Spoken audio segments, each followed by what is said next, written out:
boys and girls. How are all of you? How is your Monday night? I hope it is good. Yes, very good. We're going to chill, talk about things. There are things that happen. We have the death of Hayden Panettiere, very sad, very sad. Trump threatening to bomb Oman. Oh my goodness, we have Mika appearance on camera. Mika! So sad actually. I don't know why I did that with a Filipino accent. That was disrespectful. It is actually really sad. Mika, come here. Come here. Mwah! Super Mika's in chat! Okay. Good girl. All right. Let's start off with some YouTube. This looks like it might be interesting. We have something new from Charlie. It's titled Wow, and it looks like some YouTube related stuff. Let's see. This might be important.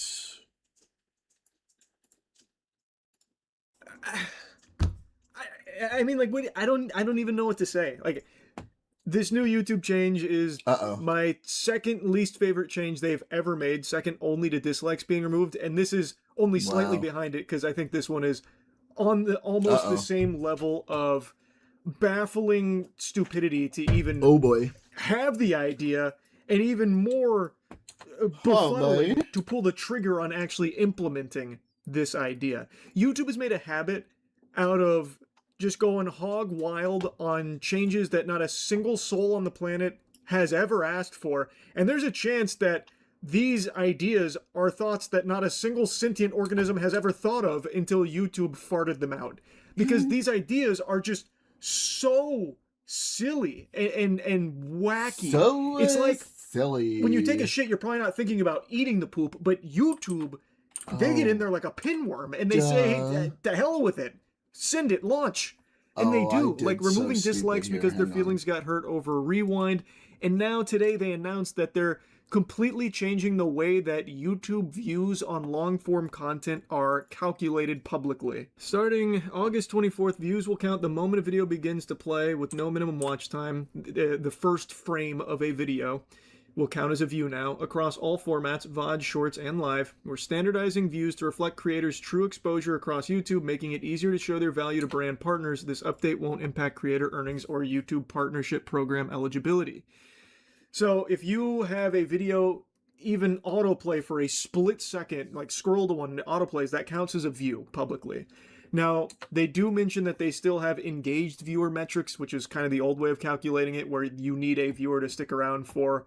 It was about like 30 seconds on long-form content, which is like an actual view and something that's been standard on the platform for ages. Now they're going the way of shorts calculation, which is even if you like fall asleep and it just starts doom scrolling, every single thing that it hits is going to count as a view there. Just ding as an impression, which is completely useless. This change is going to explode YouTube views, obviously, but it's not real. It's just a vapid fake number. It's just phony baloney nonsense, really. And the sentence there where they said it's going to help you stand out to brand partners, no the fuck it's not. Brand partners are going to maybe do deals for like a month under these new programs with these channels that are getting millions of views, and they'll sell like 3 things because it's all fucking fake. Like, it's so silly. And the only channels that stand to benefit from this are the channels that you don't want to thrive here, the ones that have already poisoned Shorts, which is AI, clickbait, and just fucking endless amounts of slop, mainly AI slop. This now incentivizes them to break containment, the SCP protocol here, and go on to long form now, because now they can thrive there too. And they already have been thriving in long form, even with the previous view metric calculation. This now just incentivizes it more and pushes normal creators to once again really heavily consider just clickbaiting, so that way they get you in the door right away, like, K-pop Demon Hunters did what? And it's them bending over fucking full goatsy or something. just to get a click, because now that counts as a view, whereas before it didn't. Because if you got clickbaited, you'd probably click off in a handful of seconds. That would never register as a view, so you could never capitalize on that. Now, with this new change, you can, and it is constantly going to be incentivizing that. And again, it does nothing for brand partners, because if they start working under these fake numbers instead of like requesting engaged viewer numbers, then those brands are fucking dumb. And they're going to feel a huge hit to their marketing spend when they see no return off all of these phony baloney views, these fucking horseradish views. They're going to have to adjust their whole and you can easily gamify this. Like I saw Spiffing Brit give a little infinite money glitch that is a little tongue-in-cheek, but would actually work, where you just instruct your viewers to just F5 over and over again while you have a sponsorship enabled with uncapped CPM. You could farm an unbelievable amount of money through doing that if it's just the public views instead of engaged views.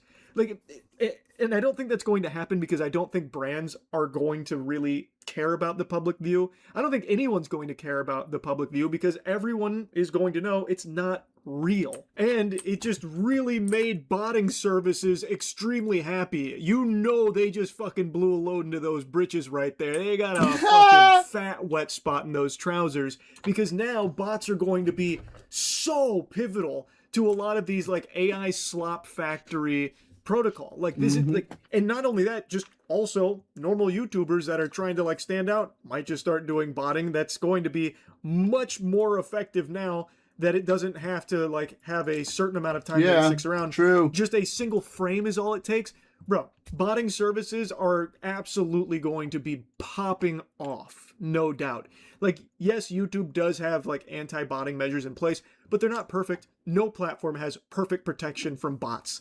Look at Shorts, for example. And that's only going to be now even more prevalent, because it's not just Shorts, now it's long form too. YouTube is moving to an exposure-based model for views across all formats, meaning a view will now be counted the moment a video begins to play from the very first frame. Hello Insiders, I'm Rene Ritchie, a longtime creator now working at YouTube, and here's what's up. Last year, YouTube moved to an exposure-based model for Shorts views. This year, starting August 24, YouTube will be expanding that model to long form. Oh, excuse me, I'm wiggling in my seat. Oh, I can't help myself here. Please, I don't mean to interrupt, but my hand is raised. Can I ask a quick question? How did that work for Shorts?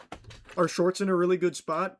Is Shorts on YouTube synonymous with high-quality content that's being churned out? No! Or has it been degraded into a complete cesspool of AI slop that even YouTube themselves is trying their absolute best to combat night and day to no avail, fighting an endless battle of these slop factories that are churning out infinite amount of content all hours of the day, every single second, just to capitalize off of this kind of shit? I don't really think you should be taking lessons from the way Shorts is functioning right now for long form, because while long form obviously has its problems with the same thing, AI slop and those content farms, I've yapped about it quite a bit, it's not nearly to the level of degeneracy that's on Shorts. But this is making a push towards it. Why? How is there not a lesson being learned right now with what's going on with fucking YouTube Shorts? Are they just so blinded by the big number, like 200 billion views a day on Shorts or whatever? Now they want it to long form? Like, oh, we have 200 billion YouTube Shorts views. Now let's extend that to long form, where we can just artificially inflate all these numbers for exposure. These fucking random impressions. If someone just happens to accidentally see a frame of your video, bang, that counts. So now we have big number time to celebrate. But it's not real. It's not legitimate. It's useless. And you yourself on the website even talk about how this has no effect on monetization. So like, you're not paying creators more for these big views. It's imaginary. The creators aren't getting paid more. Brands certainly won't pay them more. And in fact, I would even see a world where they might start paying less, because there's so little trust in what the views represent anymore. They would need like thorough analytics on the engaged views. But I think there's a chance that, you know, up and coming YouTubers probably get even worse deals from these brands, because they just might not even trust what's being provided through the material anymore. It's just like, there's no winners here except for AI slop, clickbait just to get that first frame view, that first frame click, and botters. Outside of that, I don't see who this actually benefits, except for people that just like to see big number, but if it doesn't mean anything, what's the point of big number? I don't understand it. I really don't. It just opens the door to just exploitation and just a further degradation of the content that gets posted onto YouTube. Once again, trending more towards AI slop and that kind of filth. And like I said, it's not doing anything to help normal people that are trying to like make it on YouTube, because none of these new view calculations are going to matter to making it into the partnership program, which they just doubled the requirements for. So you still need to hit the engaged views and like the qualified watch hours, which these do not count towards. So it's completely vapid useless. Podcasts, live streams, all formats. YouTube is doing this to ensure consistency across the platform, to make sure every moment of connection between creator and audience is captured, and so that there's no confusion or fragmentation about what a view actually means. Creators can use this updated, standardized count to better understand views across formats and to better communicate the full scale of audience. Probably should have gone in the other direction and sponsors. Made Why it a do little they keep stricter. trying to flex that as though it's the truth? It's not. You will not be able to use this as a leverage with brand partners that are at least activating a few neurons, because this new exposure metric, the fucking exposure dollars here, is illegitimate. It's not representative of what the brand is actually going to be exposed to in the audience. So let's say you're presenting with 1 million views, but a lot of those are just first frame views because you clickbaited them. They are never even going to see the advertisement from the brand, so your performance with them would be fucking terrible, and brands are going to be aware of that. So they're instead going to just ask you for the metrics, the advanced analytics on your engaged views and watch time there. If this actually had an effect on overall watch time, this would torpedo channels. Like, they would be watch time plummeting, because so many views that are going to be calculated are just first frame. There's a lot of people that are going to click on videos and maybe they'll hear an AI voice, instantly leave. Maybe they realize they got clickbaited, or just decide, I don't really want to stick through this video. They didn't get hooked. They'll leave. And all of that's going to be counted as a view, no matter what. So like, you're never even going to see those ads. So you're not going to be able to leverage that. It's worthless. I don't think this is going to have an effect on overall viewership retention, like that metric, because it seems like they preserved that on the back end. But if they didn't, that would be catastrophic, obviously. But yeah, I think they're way off in how this can present to brands. You know what this really reminds me of? It smells like that classic Fextra Life stink. Do you remember a while back, and this had gone on for a long time, Fextra Life on Twitch would have tens of thousands of viewers for every single fucking stream they were doing, no matter what the game was. Even if they were playing, you know, burger. And I couldn't think of a name.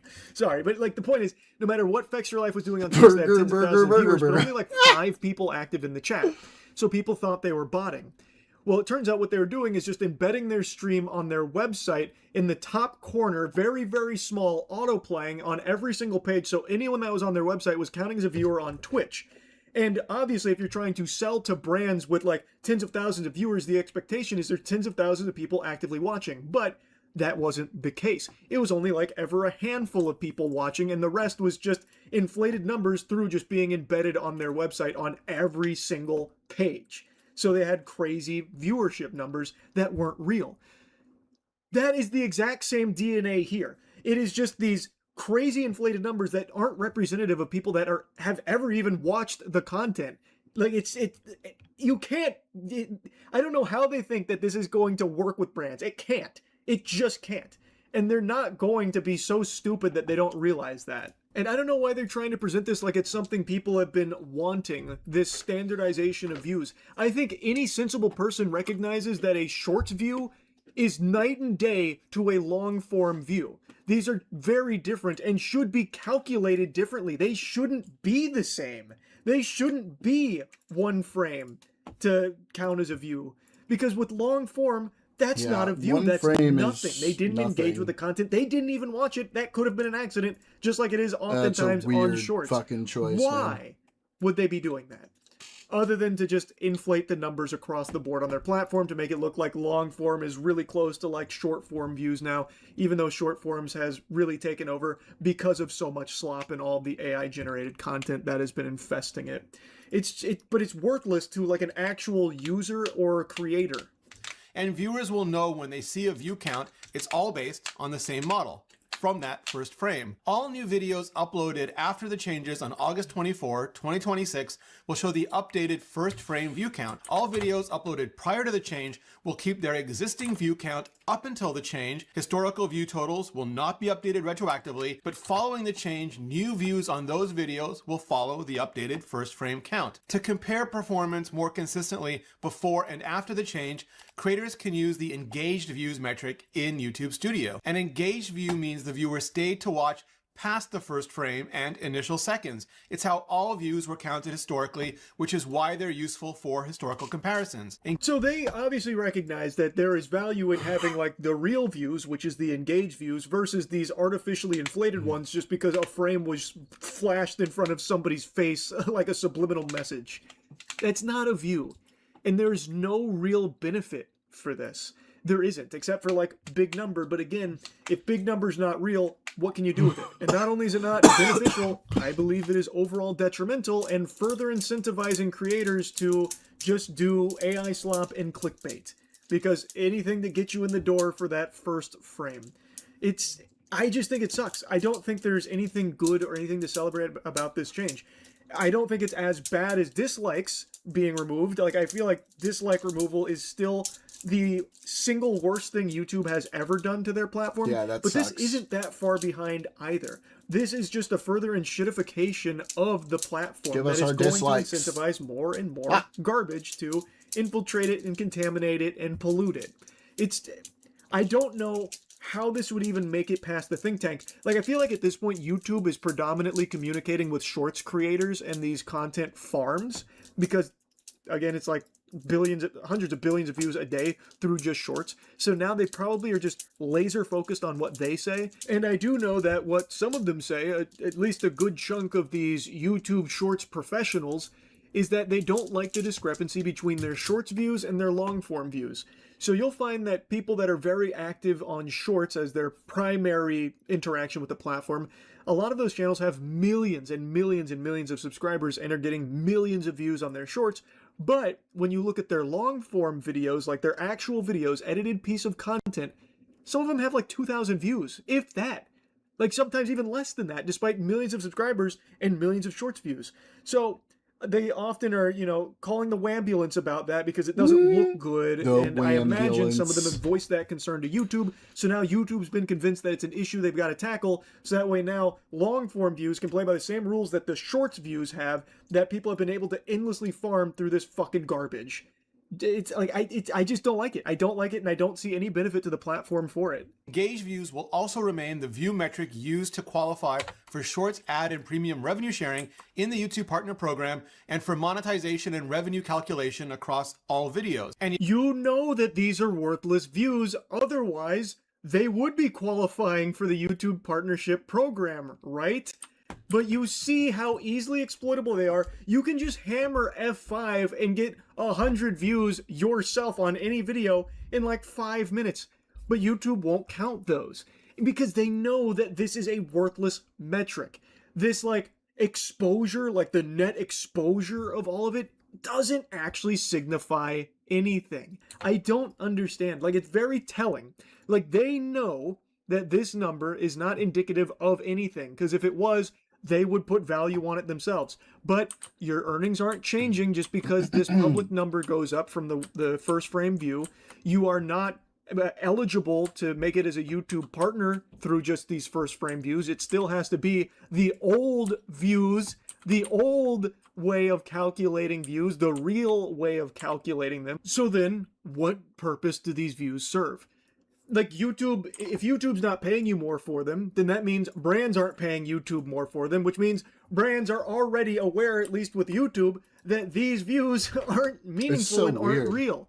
So how are you as the creator going to try and make that work? Like, how are you actually supposed to distinguish between useful and good views at this point and, like, non? Like, they just made it worse and more confusing. No, it's a fucking pretty terrible fucking choice. I don't understand. I don't understand.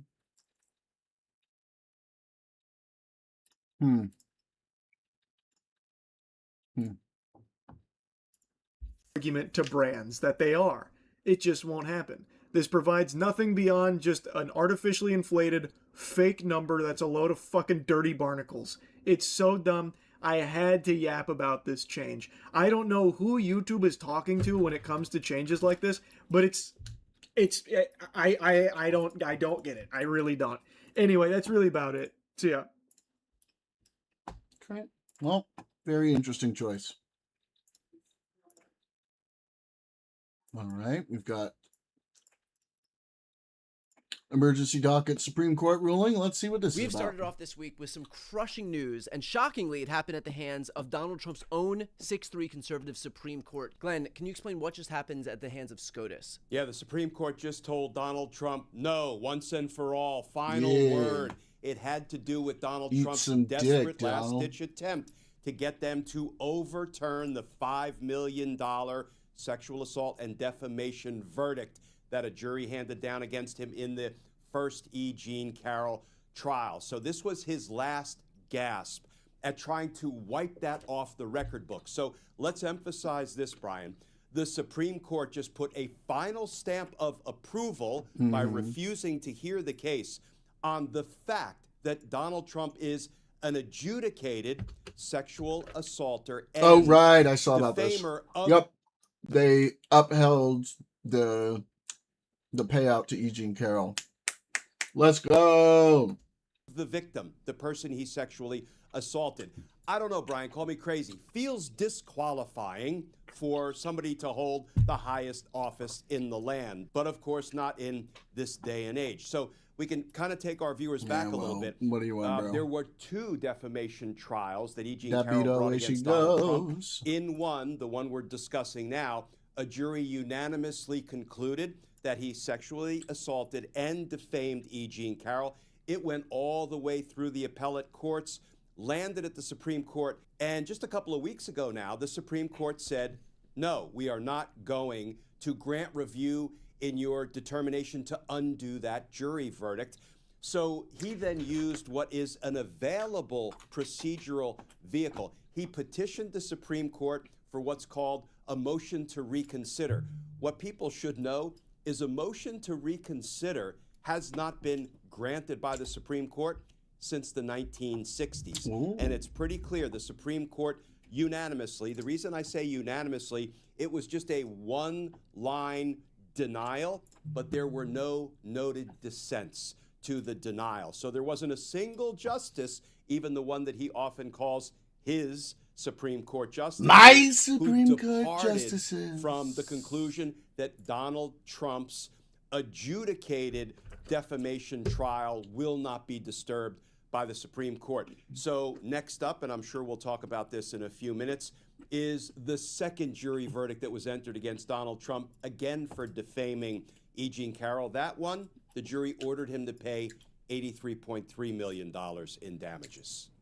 And we'll get to that in just a quick moment. But as far as this $5 million is concerned, does this mean this is the end of the line? There is no other avenues, no other appeals, no other loopholes that Trump can try to exploit. He has to pay E. Jean Carroll the $5 million, plus, if I'm not mistaken, the interest that was accrued over the massive amount of time that he's been trying to further litigate this process. Is that correct? This is the end of the road for Donald Trump's determination to try to run roughshod over a jury's finding. There is no court in the land, not the Supreme Court, because there are no more procedural vehicles left, and not any of the lower courts, because they are trumped, no pun intended, by this Supreme Court resolution of the matter. No court of appeals, no trial court, no court will be able to now revisit and potentially undo this jury verdict. But there's a little bit of extra good news here, because when it comes to payment, well, E. Jean Carroll's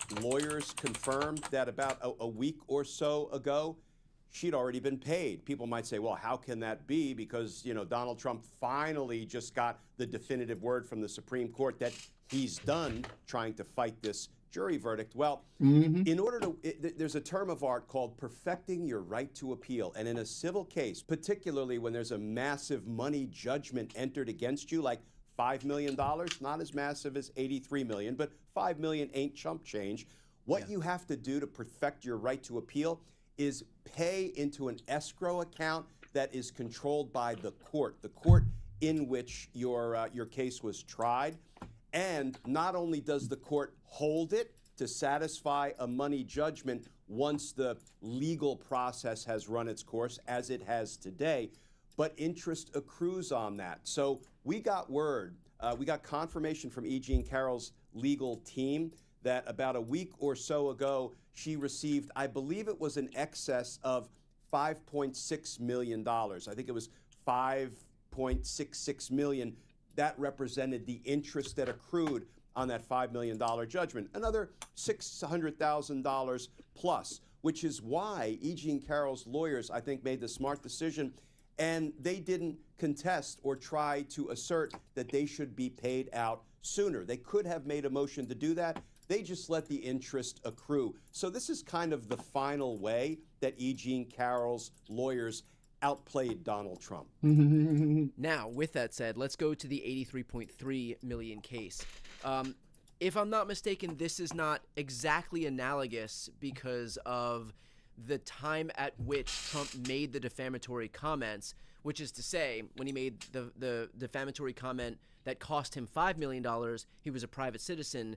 Can you talk about the difference here in those two instances that might kind of muddy the waters in terms of whether it's exactly a similar case? Yeah, Brian, great question, because this would make for a perfect legal breakdown law school exam question, because there are some real similarities between the two cases, but also some important legal distinctions. So let's take those on.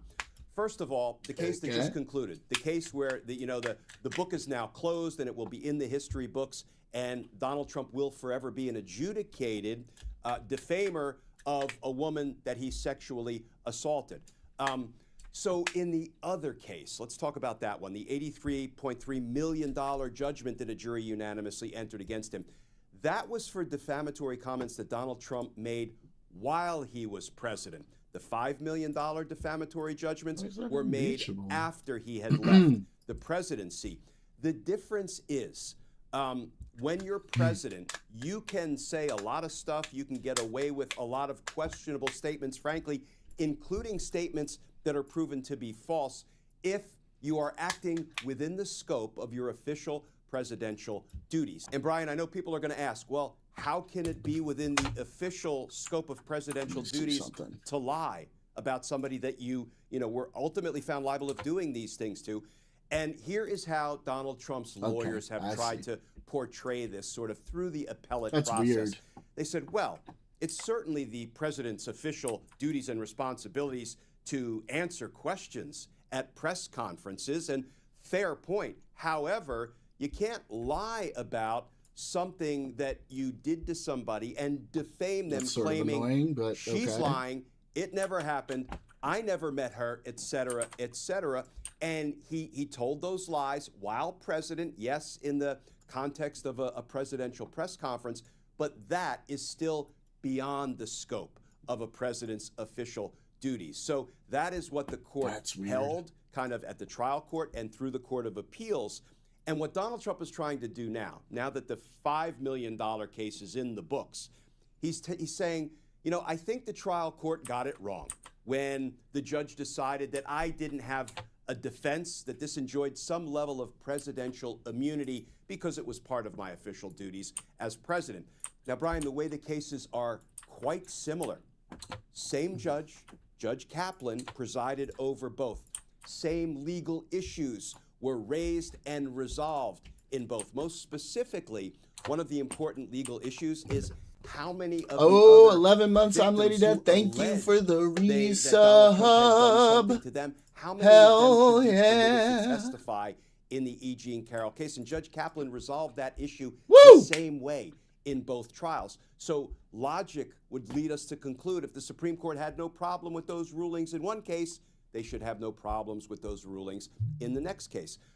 So really it will all come down to kind of the scope of official presidential duties rulings. And here's my concern. I am largely optimistic that the Supreme Court will not undo, will not even take for review Donald Trump's attempt to get them to rehear and reverse the $83 million verdict. But my concern is we know that this Supreme Court, Brian, is forever sort of itching to expand presidential powers and presidential protections, like immunity for a criminal president, which is an insane ruling that the Supreme Court handed down not too long ago.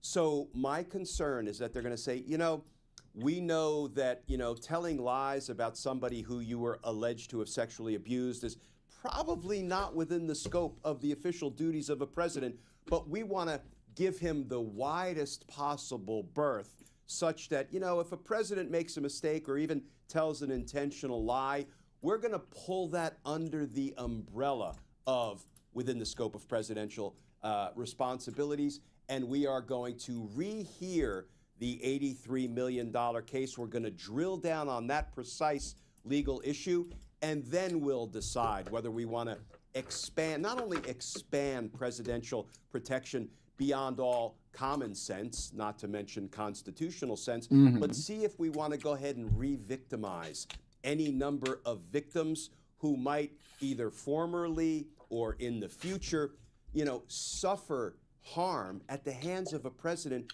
who tells a whole bunch of lies, not just about them, but what he did to them. So let's hope, let's keep our fingers crossed that the Supreme Court does the right thing. In my opinion, the right thing would be the same thing they just did in the $5 million case and say, Trump, no, you're done. Glenn, I'm going to be my usual wet blanket here and say, the initial question that I was going to ask you was, do you think that the Supreme Court's ruling in this $5 million case informs in some way how they might rule in the $83 million case? But is there a world where, it's almost like, they know that there is no claim to be able to review the $5 million case because Trump was a private citizen. He wasn't president, so he has no claim to presidential immunity. But that in this ruling, because he was president, they have, the complete authority and probably willingness to rule in his favor, regardless of how they ruled in the $5 million case. Yeah, and Brian, I am going to, at least in part, crawl under that wet blanket that you just kind of threw over both of us. Because, my grave concern, and I'm not just a concern, it's a grave concern, is that what really informs my view of what they might do is not so much the similarity between the two trials, but the similarity between the presidential immunity case of Trump versus the United States and the E. Jean Carroll case, where the president made these statements while president rather than after he left the presidency. And the reason I have grave concern is because, particularly the right-wing ideologues on the Supreme Court, they were forever trying to convince the American people, trying to convince the Senate in their confirmation hearings that they're textualists and they're originalists, and they will faithfully apply the text of the Constitution anytime there is a legal question that requires them to look at the exact words in the Constitution. And, they duped us into believing that. And what did they do when Donald Trump sought absolute presidential immunity for committing crimes? Now, defamation is a civil matter, but what they said was, even though the Constitution says a president shall take care to faithfully execute the laws of the nation, they said, no, we're going to decide that the Constitution stands for the exact opposite proposition, and we're going to rule that a president can violate all of the laws of the nation, victimizing wide swaths of the American population in the process, and he has absolute immunity against prosecution. They set out a three-part test, and I'm not going to go through that now. But, I often quote somebody who is way smarter than me on the history of the Constitution, acclaimed constitutional professor from Yale, Akil Reed Amar, who said in that opinion from the Supreme Court, Trump versus United States, the Supreme Court ruled that the Constitution is unconstitutional, and they cannot do that legitimately. Of course, we have no right to appeal it because they are the last stop. So my grave fear is, even though the evidence at trial was remarkably similar, right down to the Access Hollywood tape being permitted by the judge to be introduced at both trials. Why? Because Donald Trump announced I'm doing good, what MVH RVP. his practice, his How you MO, doing? modus operandi, method of operating was, right? I just start kissing them. I don't even ask them. And then you can just grab them. I'm not going to continue the quote there, but you get the picture. That was relevant evidence, the judge ruled, in the E. Jean Carroll case, and it was introduced at both trials. So the similarity of the trials leads the old prosecutor in me to believe the Supreme Court shouldn't touch this case. But that presidential immunity and just how broad the scope should be regarding statements made during the presidency, you know, the presidential immunity ruling by the Supreme Court, which is horrific and which is not supported by the text of the Constitution, gives me that grave concern that they may want to take this one up for review and try to potentially wrestle with and hopefully not undo the $83 million verdict. Well, look, we will stay on top of this as it goes through this process. For those who enjoy our legal analysis and breaking these issues down, and you want to see more of them, whether it's on other issues or continuing to follow along with this one, the best way to do so is to subscribe to both of our channels. I'm going to put those links right here on the screen and also in the post description. So if you're not yet... All right. Good liars. Let's go. Okay, so this is more recent. Let's do... So this one's 2 days ago, and this one is Second Amendment, 5 of days course. ago. Okay. Says I plead the Second Amendment, of course, was the Second Amendment in the Bill of Rights, in the Constitution, and at that point, 1776, it was the British. They were the enemies, and there was a king, the monarch. Do you think we should have a king here in the United States of America? I don't think anywhere should have a king, in my personal opinion. The Constitution Good for is you. important to you? Yes, if it's handled accordingly. And would you like to see Trump run for president in 2028? Yes, I would actually. What does this hat mean? It says ICE. ICE? You seriously don't know what that means? What does it mean? It means we kick illegals out. And what are your thoughts on this? That they should get the rest of them out. Yeah. And Yeah, America. the shooting in Maine. What were your thoughts on the shooting of ICE of a? There's been a few, yeah. Renee Good was shot and killed in Minnesota. Alex Preddy shot and killed in Minnesota. Oh, this sick. was a Hell yeah, I person kinda do. Who has been living in the United States for quite some time. He's was not the Persian. person who was supposed to I'm be targeted, Jewish. and he ended up getting Kinda shot and adds up. killed by ICE. Okay. Look at this well, guy. I kinda it's look like this a war dude. that we have going on right now. and That's ISIS fucking cool. are here in the U.S. So there's casualties in wars all the time. So if things happen, then they happen, and we try to make them not happen. And we should just, support their family and whoever needs to be supported that lose people in this war Oh, that this is a we're big fighting right asteroid, now. this one. And how is it a war? How is it a war? It's us against communism and Arabs and taking over this fucking Oh, country. Jesus Are you kidding? Christ. Against communism? What an The opinion. Arabs. The They're trying Arabs. to Are win all of you our they're for trying to take over real? Michigan. That Syed motherfucker. No. Like, It's too I'm not much. a big fan and of who would you Syed like to and see everything, but deported? like, Anybody you who legitimately, does not unironically are going to have say a Arabs? citizenship. Come If you have on. not come here bro. legally, you need to get the fuck out. This woman is What- all what- kinds how will of that shit. change the Oh, so country? it's How wide, will that but it's change not the very country? deep We won't have here. so many Okay. illegals making voting for the people that are trying to ruin this country. We'll have more American voting and see what the American people think. And do you think there's a lot of... Put forward. There was, after the election, there was videos of people stuffing ballots with shit that shouldn't be there. There's been all kinds of statistics and whatnot showing all of the Stuffing ballots. How would you rate the job that Donald Trump's done thus far in his second term? I think he's done fabulous, and I think it's a third term, by the way. He's awakening the country that has not been aware of the corrupt swamp and what they've been doing, the criminal corrupt, the D's, the Democrats. And you said third term. Do you think he served a second term already? I think he had full control while Biden was in office. I think President Trump, he had control of the military. He's a wartime president, if I'm not mistaken. President Trump was in charge from 2021 to 2025? He had control of the military, is my belief, and I do believe that. While Biden, he had to let Biden cheat. I mean, he knew it was going to happen, so he let him in. Monster Obama splash ran and this got in my place from the eye. basement, we know, but Trump had control. Who was running it? If you're saying Trump was in charge, but Obama was running it? The military. Okay. So when Trump says he lost in 2020, but he was in charge of the military, how does that all work out? Well, he didn't lose. We know it was stolen from him. But and so Biden got in.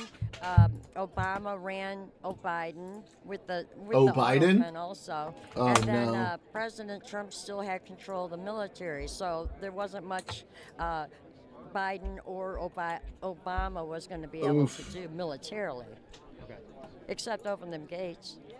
And so Trump was in charge of the military for the last 8 years?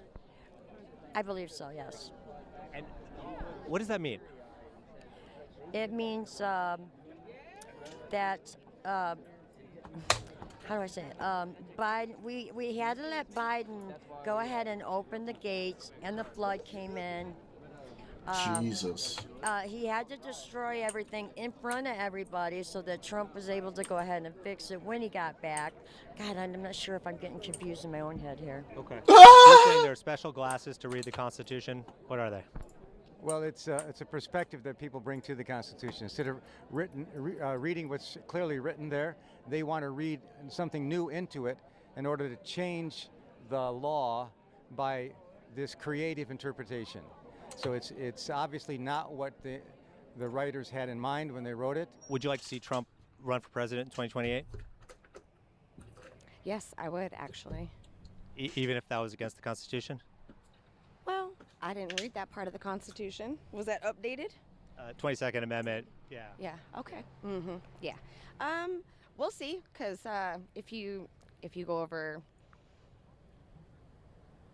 the voting and it was done fairly and thoroughly, then that would make a difference, I guess. You think the Constitution is as written, and we can't like put where we are now, that point of view on things. It's not a living document. It's meant to be read plainly, and if it needs to be changed, then it can be written in such a way to make these changes. And so the Second Amendment, when it was written, everyone just had muskets, bayonets. That was cannons. That was it as far as like warfare, right. And guns. Weapons.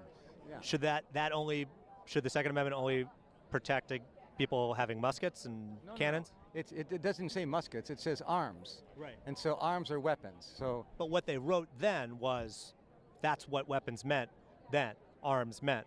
The other ones didn't exist yet. Well, it doesn't matter what it is. As the arms change, you need to arm yourself with what's available and what will work. Okay. So to say we'll freeze it in time like that, then what do we have to do? Freeze everything into Victorian English? Everyone has to speak that. Like no, yes. Change. But when the insurrection occurred, hang on. that was when Trump. Do you think Iran will get free in like 2 years or something? President. So, do you mean like from the current regime? I don't think so. I think the IRGC is probably more radical than ever. And unfortunately, they didn't really go in with like a serious plan for regime change, it seems like, which I probably would have supported. And so it just seems like everything's going to sort of stay the way it is, except with a new Ayatollah, which is unfortunate. And yeah, the like new generation of the IRGC is like the most radical generation ever. I don't really see it changing very quickly, unfortunately. It's pretty sad. I wish I could say in 2 years, but I think it's going to be a lot longer than that. Him in charge of the military when the insurrection happened. And it wasn't an insurrection on Biden, was it? I'm trying to remember. The insurrection was a bunch of Trump supporters were storming the Capitol. Was it? Or was it a lot of Antifa people dressed up? I think it was mostly Trump supporters. Yeah. I agree. Well, wait, so explain to me what was happening at the insurrection then, if it was Antifa. This is one of my favorite channels because, and I want to go out and do something like this soon. I think I'm going to be able to soon. I just got these lavalier mics. so I can go and do my own interviews with people. But, you know, here in LA, it's kind of hard to find like MAGA rallies. But I want to start just interviewing people and, you know, not debating them on the street, but just like hearing what they have to say, because I think that'd be a lot of fun and like get some good views and shit like that. But yeah, the world is doomed. People are fucking dumb. there's a sickness of anti-intellectualism in the world, and we're just kind of stuck with it right now. I don't know if it's ever going to change. It feels like we're moving towards idiocracy every day. The Antifa dressed up like Trump supporters, stormed the Capitol, interrupted the certification of the presidential election where Joe Biden won. He would have been put into and don't get me wrong, office then. There's a lot of bullshit on the far left too. There's a lot of bullshit everywhere. Joe Biden to be president, so why would they do that? Well, they had an insurrection against the sitting president. They had to get it certified when the 2020 election said that Biden won somehow overnight. So, oh, good Lord. the signing of the, to sign off President Trump is not the president. You should not be talking about this, Joe man. Biden. When they had to certify that, they blocked it all. That's when they had the insurrection, and there was no time to sign this certification. All right. Where do you get your news? I listen to Matt Morse every day. I listen to X22. Those are my two favorites. I'll listen to Bongino, of course. I've talked to John. Dan Bongino. Sorry. So we are here with Bill Bain. You are running for the 27th State Senate District. What are your thoughts on the country right now? My thoughts on the country is that we've got a lot of turbulent times, but I think we have good leadership in Washington. Donald Trump spoke in a speech to the nation about passing the SAVE Act, one, and then also talking about how the 2020 election was stolen, and releasing documents, but none of the documents proved that the 2020 election was stolen. Why do you think that is? I don't think that we were expecting it, so I don't think we were prepared and monitored it like we should have. I don't think anybody saw that coming. But why do you think Trump's own attorney general found no evidence of widespread voter fraud back in 2020, in 2021, early 2021? Because I don't think everything was documented the way that it should have been to show it. We just kind of took everything how it's been for a million years and weren't expecting people to go behind the backs, and we expected it to just be Americans voting. So there was. And how would you make America great again? How would I make America great again? Keep Trump president forever. Or then we can put bans. I mean, anybody who's going to keep doing what we're doing right now. And when did you become a Trump supporter? From day one. Day one? Day one. What did he say that you were like, that is the thing that speaks to me? Get the illegals out. Yeah? Mm-hmm. Do you blame undocumented people for a lack of jobs? Yes. Yeah? Yes. In what field? All of them. All of them. All fields. Okay. All fields. Did it affect you personally? All fields, yeah. All these illegal immigrants taking like high-paying, coding jobs and engineering jobs everywhere. Get the fuck out of here, dude. No, not. This lady is delusional. Not me personally. Where it comes to jobs, no. What does the hat mean? Well, the hat is MAGA. It's for the Doge hat, and that's a very successful thing that President Trump has done, in my estimation. Anyway. And what was the most successful thing that Doge did? Well, I think the good question. Discovery of the fraud and reporting on the fraud, and look what fraud? Led to. There's a lot of money, billions of dollars, that I think we can realize and claw back, hopefully. Are you worried about the high gas prices? Why not? Because I fill my gas tank. I use my rewards that I get at Speedway. I got 61 cents off a gallon not too long ago. That's pretty damn good. So I fill a tank. I drive where I go. I go from A to B. That's it. I'm not going to drive around everywhere. 61 cents off a gallon, but the gas prices are higher, $1 higher than they were a year ago. We've seen worse, haven't we? Oh, definitely. So I'm not worried about gas prices right now at all. Did you blame Trump for the high gas prices?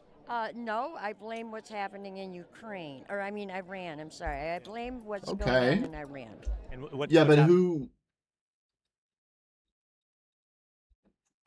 who's responsible for what's going on in Iran? Happening in Iran. All the ships being stopped, the oil being stopped. And why? Getting- Why And that's all is stopped that because Trump happening? Went to war Why? with Iran. Stop what they're doing. Do we want a nuclear explosion? Because that's what they're gonna do. We all know that. Well, yes, there's the nuclear arsenal, and that does need to be stopped. Like, I agree. I definitely agree. However,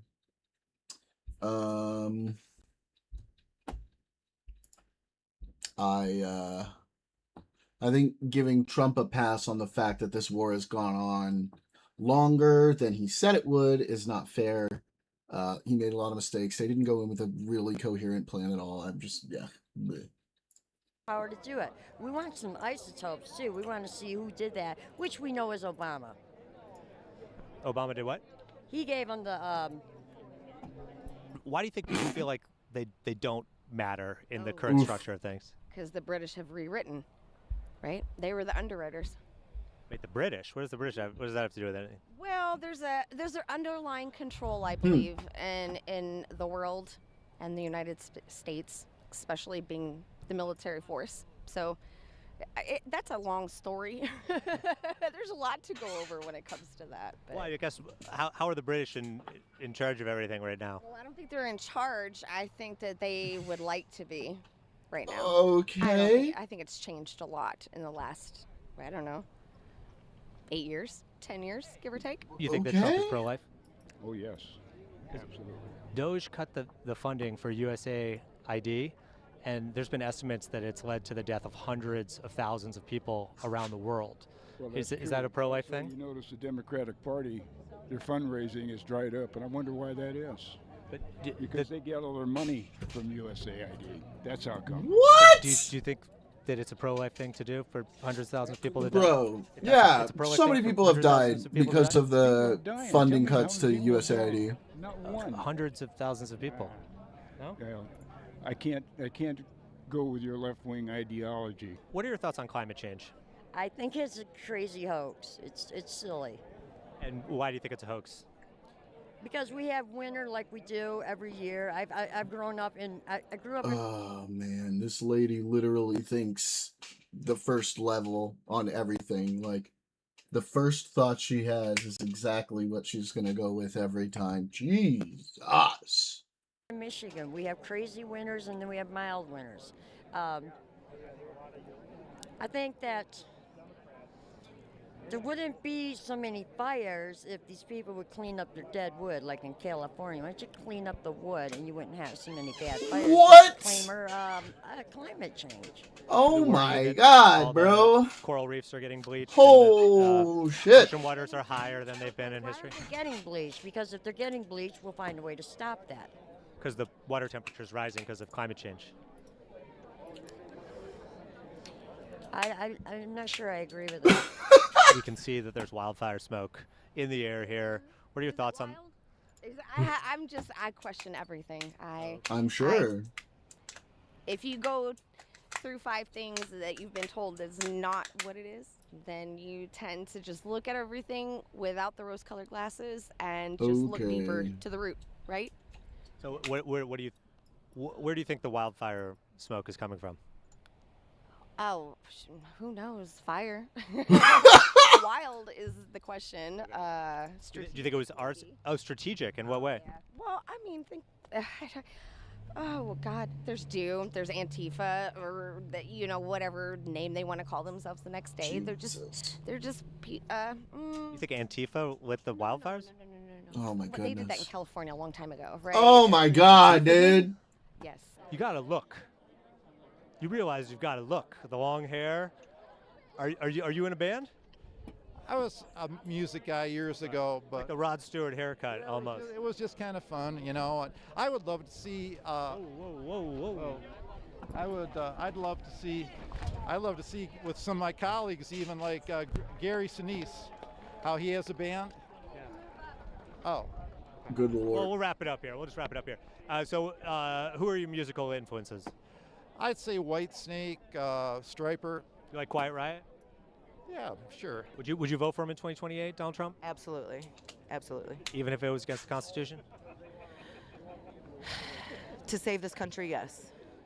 To save the country from something, communism, we should go against the Constitution. Jeez. Only if that is our last straw in the war. Keep saying war. Where's the war? Where's the war? Yeah. It's Are you us against serious? them. Who's that? The Arabs. The Democrats. Oh, the But Democrats. What is that? How is? Was there an actual war? Like Democrats, Republicans are neighbors. Yeah. Do you remember the Civil War? I feel that coming if it doesn't change. If people don't start waking up and seeing what everybody's trying to do and changing this country and making it communist and all that shit, if people don't wake up and see what's happening, it's going to be an actual war. An actual civil war again?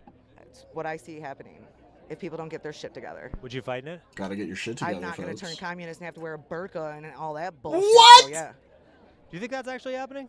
I think it's what they want, yes. Okay. That's wild, bro. Well, you're saying that it's from humans doing climate change because of what? Greenhouse gas emissions. Because of our factories. Yeah. Like. All right. So. Does that sound right? Well, then, if we can, there's got to be a way to bring that down. Then we have these brilliant engineers that can find a way. So we should find a solution. Wait, what is happening? Yeah, we could have giant filters placed everywhere that suck it all up. Or use different forms of energy, like not as polluting forms of energy. Maybe I We're gonna need our oil. We're gonna need our gasoline. You're not gonna stop humans from doing that. We want to drive our cars. Well, there could be electric cars. People could use solar power. Yeah. Okay. So, shall they have their choice? Sure, but maybe we should do something as all together as humans and try and solve the problem. All right. Yeah, we could all work together. Do you have every nation and country agreeing with that? Is everyone on board with that? No, that's the dream, though, isn't it? Okay. Well, who's not on board? The United States of America right now. I don't agree. I'm not sure why. You don't believe me? Correct. If people want to know more about your campaign, where can they go? They can go to www.billbain.com. Is there a dot in there? Yes, there is. www.billbain.com. No dot in between Bill and Bain. No dot between Bill and Bain, but there's a dot after the WW? W? Yeah, I'll give you my card. And then there's a dot after Bill Bain, right? Let's make sure we got this right. So it's www. Dot, that's what you were saying before, billbain.com. Yeah. Okay. Really? The wrestlers. Were you a wrestling fan? Yeah, but Me too. he passed away. Which wrestler? Bill Bain? The Bill Bain. Oh, it used to be a wrestler's domain? Yes, and then it became available and just the right timing on that. Nice. What was Bill Bain's finishing move? Do you know? I don't know. Okay. Who's your favorite wrestler of all time? Bill Bain. Would you vote for Donald Trump in 2028? Absolutely. Even if it was against the Constitution? Yeah, I would. It's not going to go against the Constitution, though. It is against the Constitution. The 2020 election was robbed from him. So if And he's that- serving. now, wait, if No, Biden, if please it explain. proves to be that it was a fraudulent election and he's a fraudulent president, and that Trump should have won, that would have been Trump's second term, but it was stolen. So he's kind of always been working. He worked all his magic through that second term. Now, while Biden was in office, and now he's got his term where he's elected back. He's taking care of business. So he served in 2016, and then he got elected this year. That's 2 terms, right? And that's all you're allowed to do, according to the Constitution. No, I think there's loopholes in there that he's going to get another term.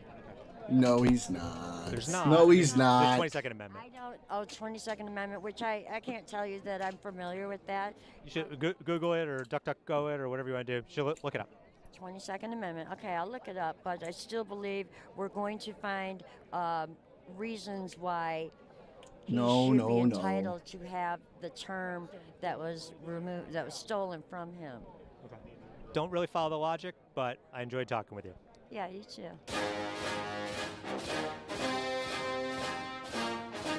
That was a good one. Aye.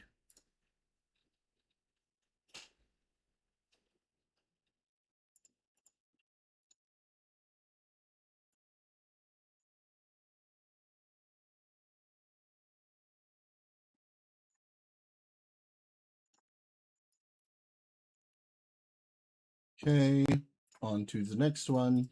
What does the sign mean? I think it's disgusting that Donald Trump is coming to our law enforcement facilities after he pardoned over 1,500 rioters on January 6th. It's disgusting. It's disgusting. And I can't believe the police let him come here.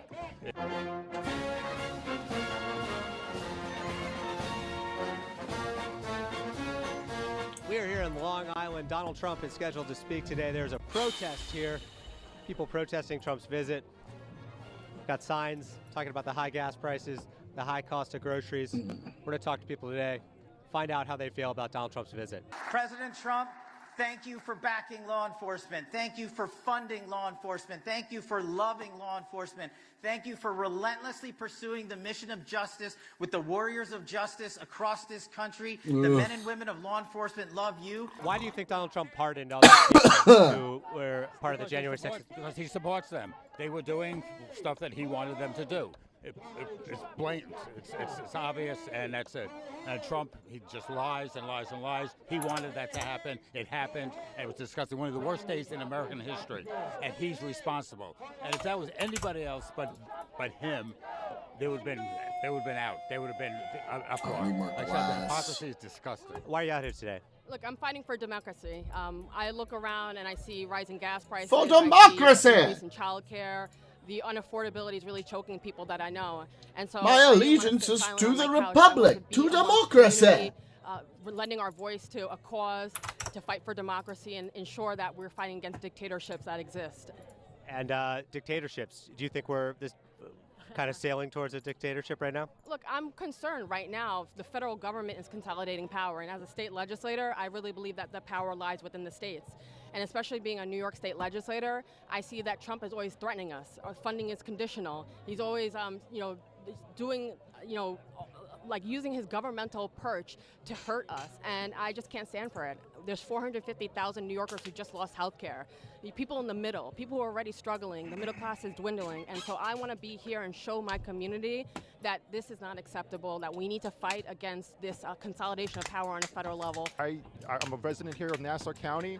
I'm a father of 2-year-old twin boys, and every day I'm kind of fighting to struggle to survive and continue to afford to live here in Nassau County. And I want to be able to continue to stay here, and for my kids to one day, if they so choose, be able to live here in Nassau County also. But we're facing an affordability crisis right now. You know, they keep talking about affordability. Affordability. I don't want to hear about affordability. I don't want to hear about it. What are your thoughts on ICE? I'm not interested in affordability. I'm not interested. And many people that I know have lost status. And they're afraid. They're scared to just go to the supermarket or even drop their kids off in school. And I think ICE is just using its powers inappropriately. Now you're seeing that they're going to have these electrocuted gloves to apprehend people. And people in the Haitian community, they just come here to work hard. They're adding to society. They paid taxes. They contributed to communities. And now we're going to take them and treat them like cattle. It's unacceptable. No, these young, beautiful girls, these young, beautiful girls in the White House, they come in. Now, I'm not supposed to say beautiful, but what the hell? I spent 10 years working for President Trump. He reads about each and every case that we work on. He feels the pain of those that have lost loved ones. He does not let it lay aside. What are your thoughts on ICE? I've got a lot of thoughts on ICE. Listen, I'm the immediate past president of the Ukrainian American Bar Association. When I was president, 95% of the inquiries that we received were people here from Ukraine during the war who have been displaced, who are worried about getting deported, losing their visas, losing their protected status. We just saw that happen with the Haitian American community. It's going to have a devastating impact not only on families, but our healthcare.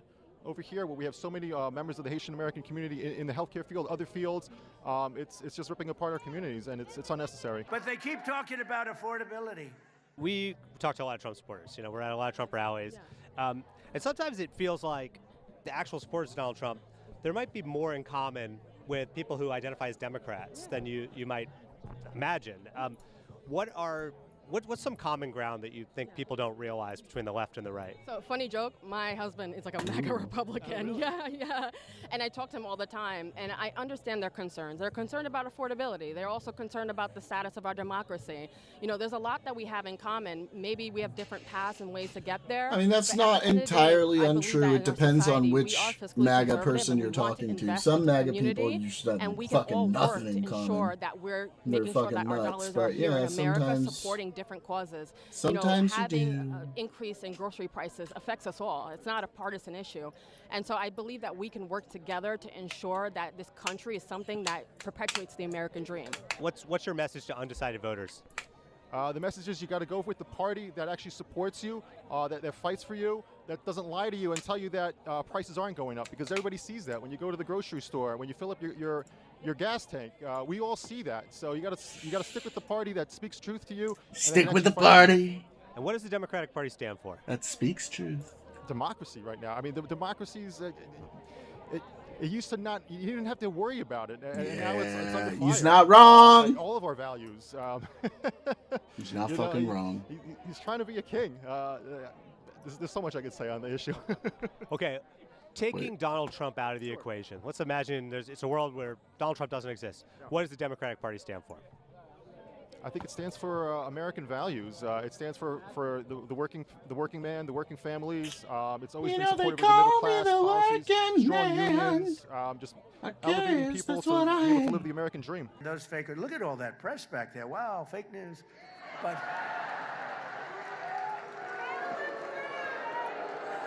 how do we work together with somebody like Donald Trump in charge, who's calling people vermin and calling the media the enemy of the people and calling Democrats scum? Look, I can't wait till the end of his administration so that we can show people that government actually works and that it's about bringing people together, not dividing them. And so all I could do is focus on the local level and ensure that we are looking at state and local governments and looking at ways to empower them. I want to thank the Nassau County Police Department for hosting us today in this phenomenal facility. Donald Trump's going to be here today. Do you have a message to him? Look, I don't like this fake campaign event.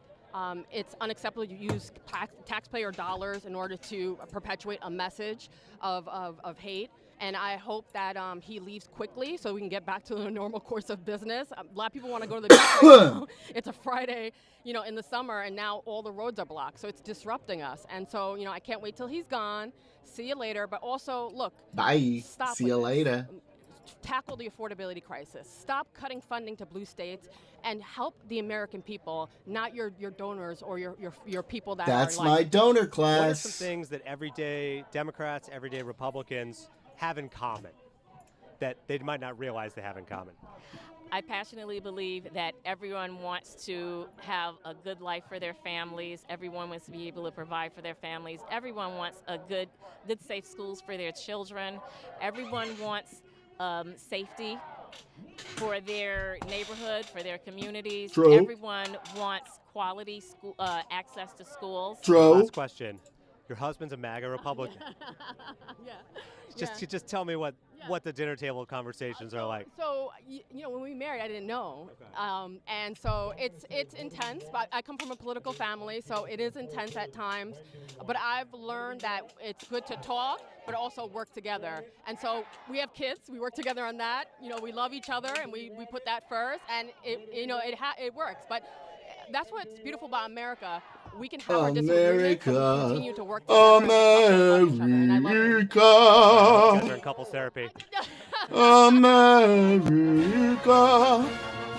That was a fun one, but yeah, not as fun as like the MAGA one. So What does the hat mean? One more MAGA one here. The greatest president ever in the whole history of this country. What's his greatest accomplishment? Make America great again. That's not what? We're here at a Trump event here in Long Island, New York. We're going to talk to people, find out why they decided to come out today. Trump is going to be talking about public safety, amongst other things, I'm sure. There's going to be stuff on the teleprompter. There's going to be stuff that he's just going to start saying. Are you an American or a Democrat? What does that mean? American. Gotta be American. Democrats, unbelievable. They're not American. Democrats are not American. Okay, don't you know? It's crazy. Yeah. Do you think Americans are? Do you think Democrats are Americans? No. No. No. But they literally are, though. Well, they may be Americans, but Uh, not my America. They don't. Not believe in my that. America. And what do you believe in? I believe in justice for all. That's what I believe in. You decided to come out today. Oh my God, why not? Geez, beautiful day, surrounded by my own kind. Your own kind? What does that mean? Kind. Well, support for the American way, and Mm. you know, America comes first. I don't like the period. way he You said know, everything that. else is second. I want my country back from the heathens that hate it. Oh, And who hates Jesus. You know who they are. Who? The Muslims, the Islamists, all of that. I want it gone. You think an entire religion of people hates America? Yikes. Yeah, I do. I do. Really? All right. Why are you so excited to see Trump today? He's our president. I love him. He's doing the right thing for our country and for everybody. And there's nobody like him. There'll never be anybody like him. Nobody What's his like greatest him. accomplishment thus far? Making America safe. Truly no one. And he's there for the people. That's I mean, to me, that the is most true. There important is nobody thing, like Trump. 100%. Making America safe. Not the wrong. economy, the border. Hold on the economy. But Not what's going on with the false. economy right now? The economy, if you ask me, the stock market is fantastic. And listen, things are expensive, but it's going to get better. The gas is number one thing for people. I know that's going to go away.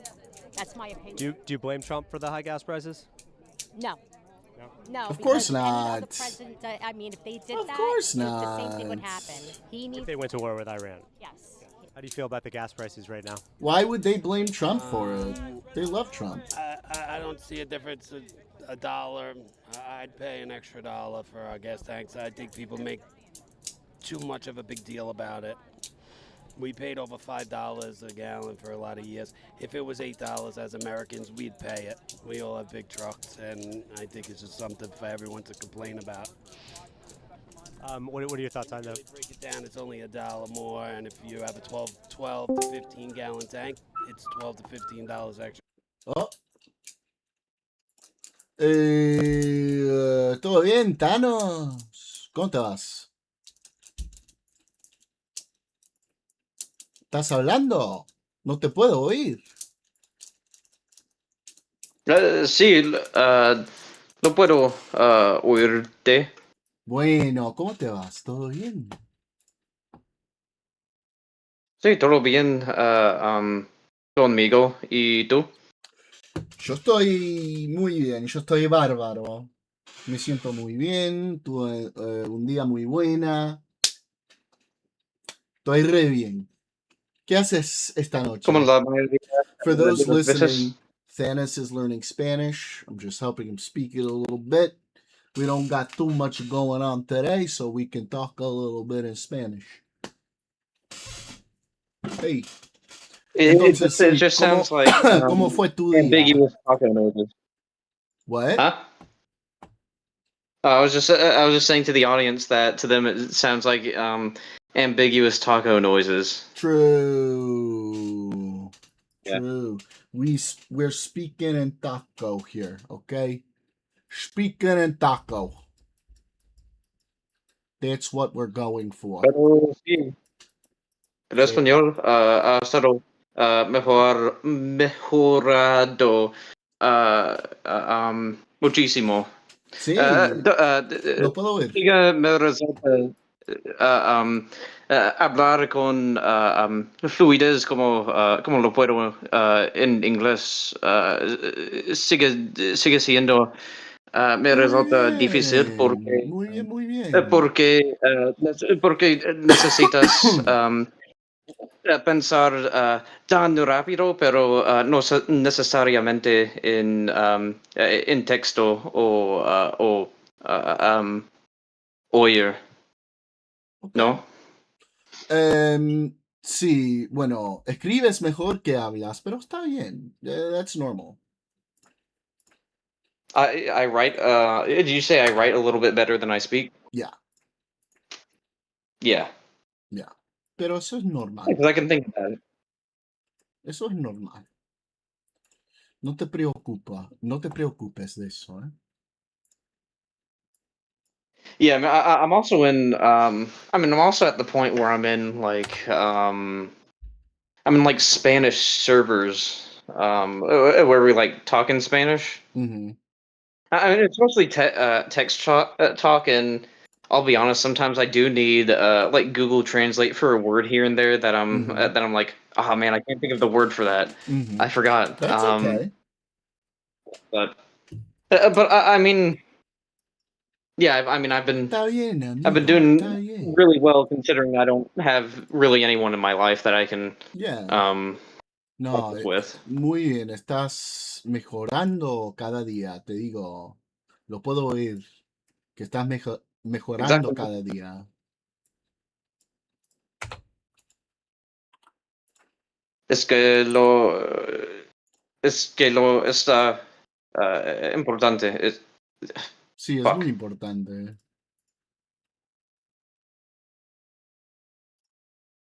Absolutamente muy importante. Yeah, but estás mejorando bien. Estás mejorando muy bien, ¿eh? Lo oigo, lo veo. Did it sound weird when I I mixed the like my like main it's a minor problem that'll probably eventually fare out, but I mix like slang all the time, like and sometimes that confuses speakers where I'm like, okay, are you speaking in this dialect slang or that other dialect slang? Like I get comments right like that sometimes, and I'm like, man, I don't fucking know. I just listen to Spanish from like all kinds of dialects, and it just mixes. Bueno, tenés que Like practicar el argentino, ¿eh? ¿Viste? Tenés que hablar con un argentino. Así es mejor. Yeah, I think in Spain, Dio is used in the same way that J is in Argentina, and probably posible, yo no sé, yo no hablo como un español, ¿eh? Uno de español. Castellano. Sí, bueno, yo hablo castellano. Mirá, yo hablo castellano, pero no sé si sabías que en Argentina lo que hablamos en español se llama castellano también. Pero es castellano porteño.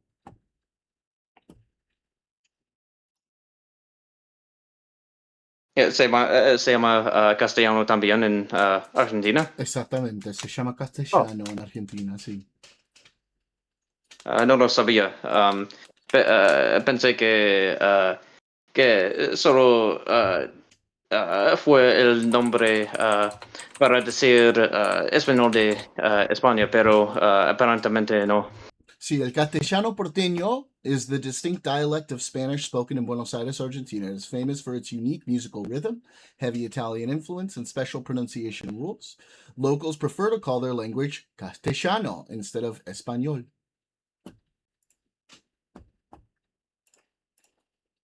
Y es la verdad. Entonces preferimos llamarlo castellano en vez de español. Porque hablamos castellano.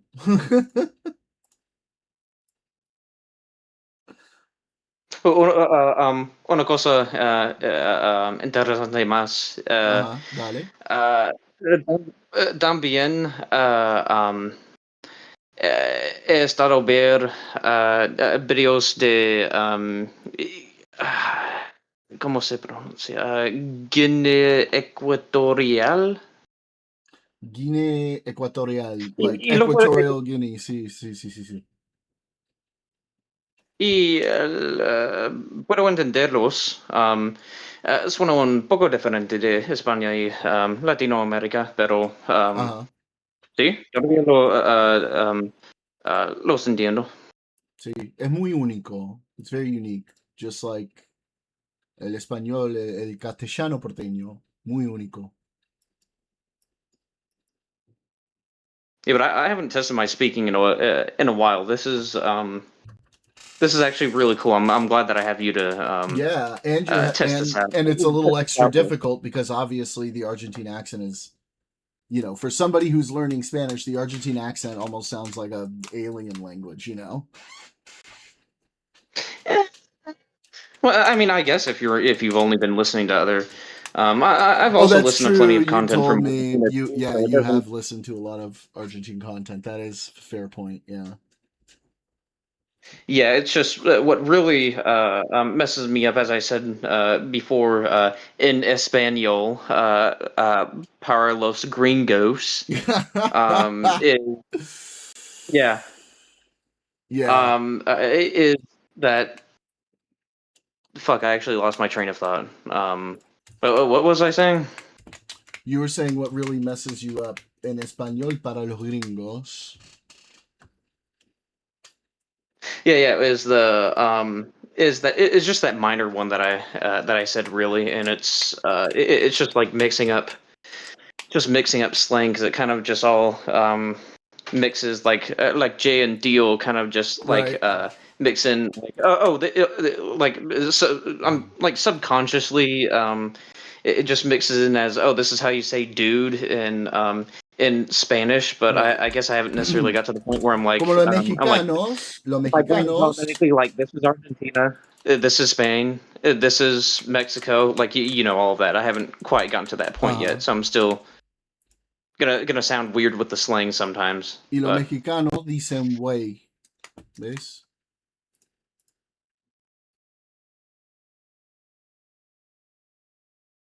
¿Lo conoce? el español de México es los mexicanos dicen güey. Se dice muy entendible, ¿no? Sí, es muy neutral. No tienen un acento, pero muy fuerte. Es muy neutral.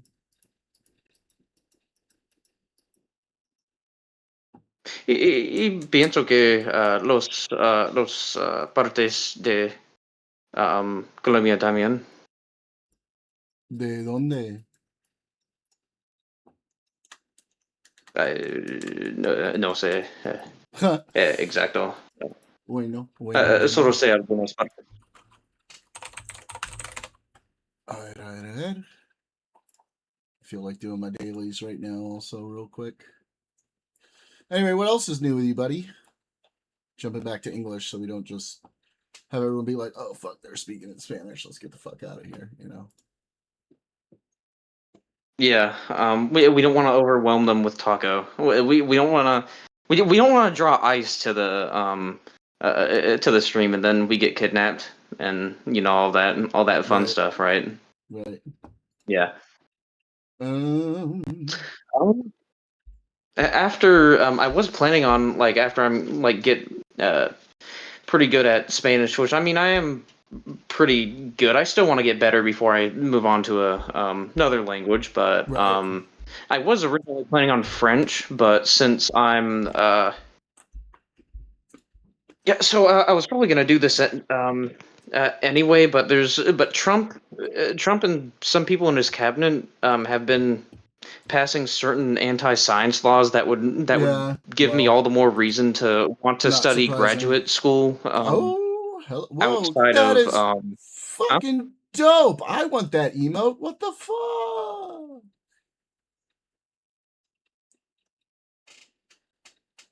Hello. Sorry, Aurora's in my chat and just dropped the coolest emote, and I want it really bad. ¿Puede entender español? Ella más o menos, un poquito de español. Patsy, Dolly, Johnny, Willie. Dolly, you're right. Oh shit, Aurora. Fisheye lens, zoom lens, macro lens.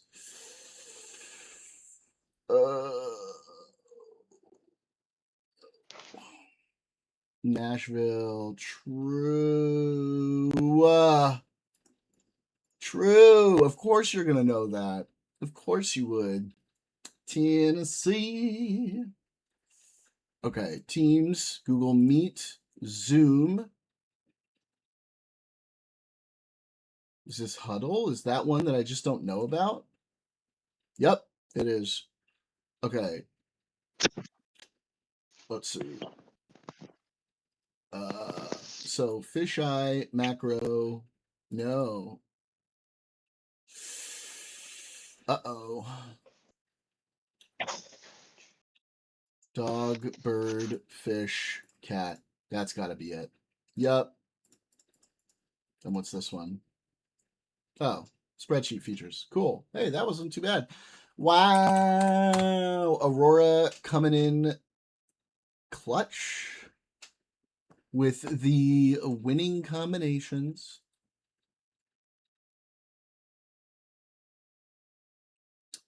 All right, here we go. John Kerry.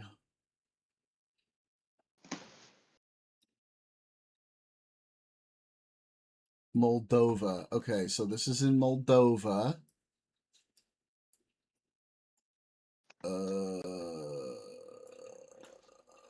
How do you even pronounce this? Okay, I don't know. Oh, Chisinau. Okay, so it's here. All right. Wherever the fuck this is. Probably like around here. And then we're going to say like, he's probably like Secretary of State, so maybe like 2012-ish. 2013. Nice! Whoa, okay. 1933. And where are we?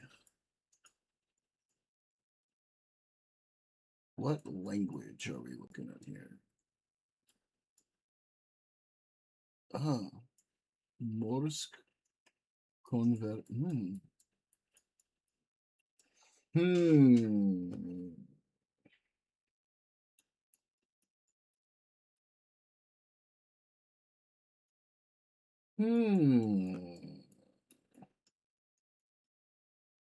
We're probably somewhere in Europe, like Eastern Europe-ish.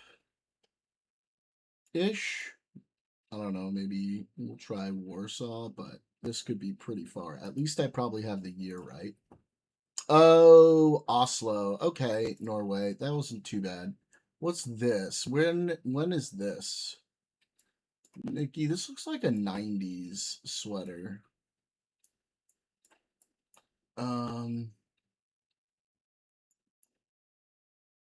This is China. Somewhere in China. They have like Little Rome. I don't know where that is, so I'm just gonna guess somewhere in Beijing, but it's gonna be like, oh hell yeah! Ooh, lucky guess.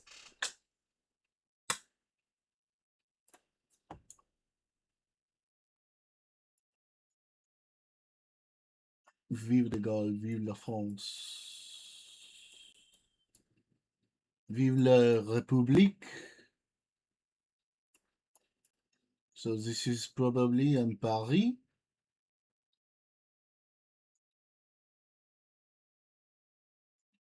Somewhere in Paris.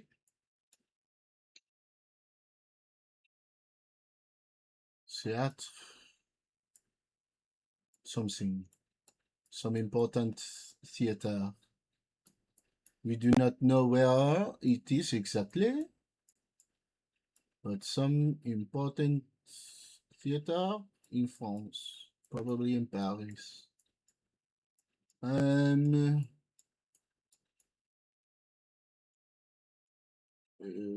We just are going to guess somewhere downtown because we don't know.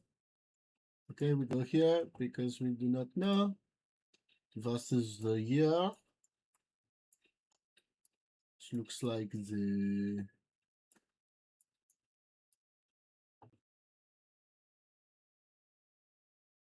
40s?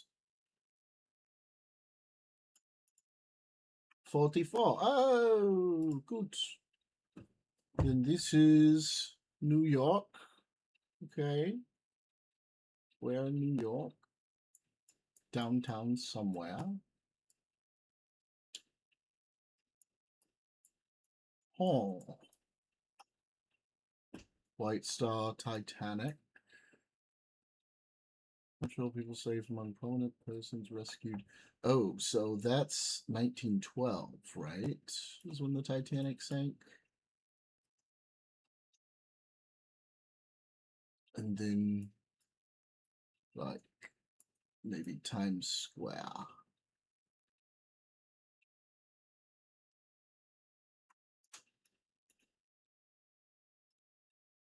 Oh, 3.4 miles. The year was perfect. Oh, I think we've got a very high score today. Yes, look at that. Ooh. Ooh.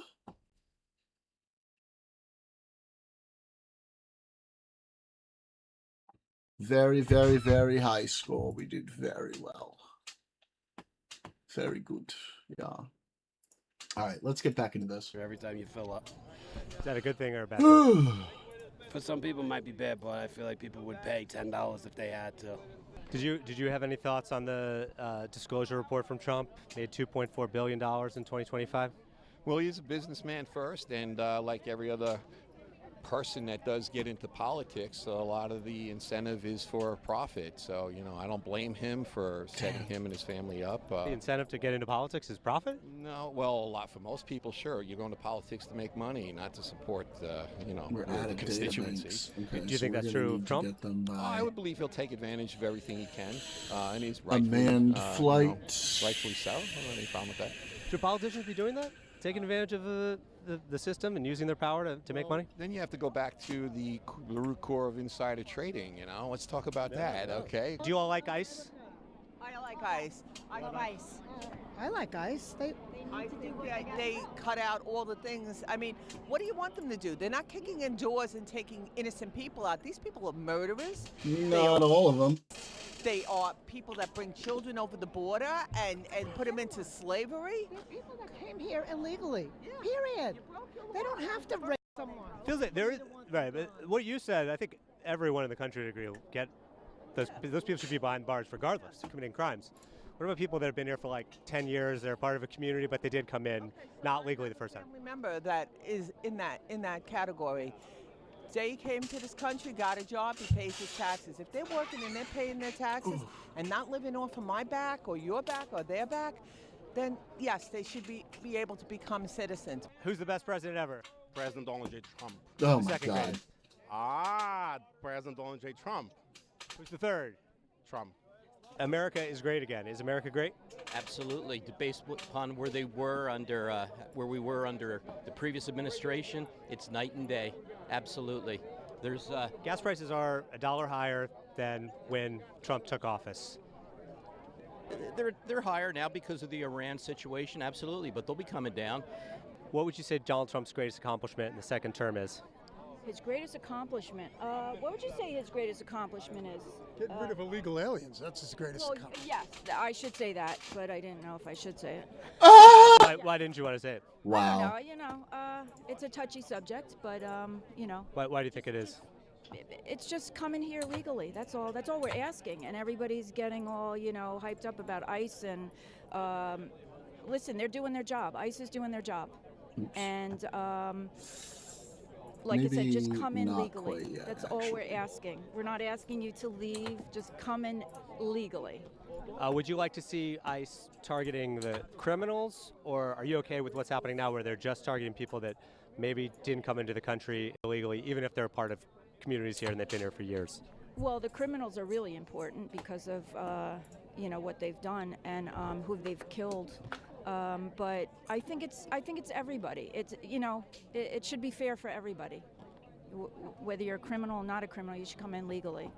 And what's your message to somebody who's trying to go through the process? They came here illegally, but they're going to their immigration hearings. They're trying to, get citizenship. They're trying to do it the right way, and then they get arrested at an immigration hearing by ICE. Well, Aquí estoy. ¿Qué estás haciendo ya? Watching The Good Liars. You should jump in stream and watch with me. They'll be deported. They're deported now. Oh, they're cool. trying to do it the right way, then they're deported by ICE. Well, I think it's too late for them to do it the right way, I guess, right now. Do you think that's the right way to do it? Do you think we should be arresting people at immigration hearings? I don't know. But I've noticed there's more Muslims. Okay. I hate to point it out, but... Oh, jeez. Is that a bad thing? Well, yes, because they're not standing up to remove Sharia law.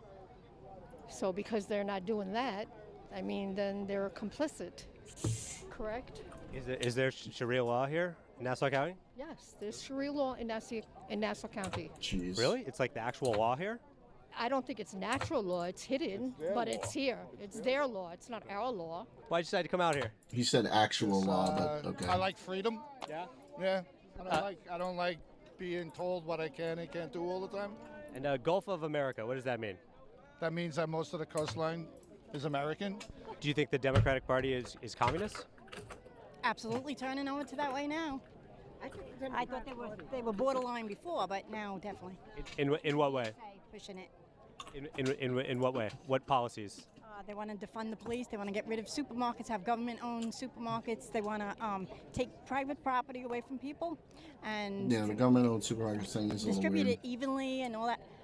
You know, people work for things. I'm sorry if the poor people feel that way, but you know, put it this way, I'm one of the poor people, but I don't think it's fair to take it away from people who work hard for their money. So, would you be in favor of Americans having free health care? No, because you end up with healthcare like in Canada. I have friends in Canada, and their healthcare stinks. Plus, their taxes are all sky high because they have to pay for the medical care somehow. Who's going to pay the No, taxes? but or you can have it like Sweden. I think you just got to go in there. Where it works really well. for the rally. All right, just do what that guy tells you. Do you think Trump is a strong leader? Trump is the strongest leader in my lifetime, and I'm 67 years old. Would you think he's the greatest president of your lifetime? The I think greatest he's the greatest president of all time. Greatest president of all time. All time. Better than Washington. Absolutely. Better Oh than my Lincoln. God. Better. Better than JFK. Oh I my said God. better twice so far. Absolutely. Just making sure, covering all the bases. You can cover all the presidents. Don't forget Reagan. Better than Reagan. Yeah, better than Reagan. Absolutely. Explain the hat. That's insane. Well, Trump has great hair, so we're here representing, we're here supporting him, as always. Did you see him in Las Vegas? He was giving a speech, and his hair looked like he had a wig on.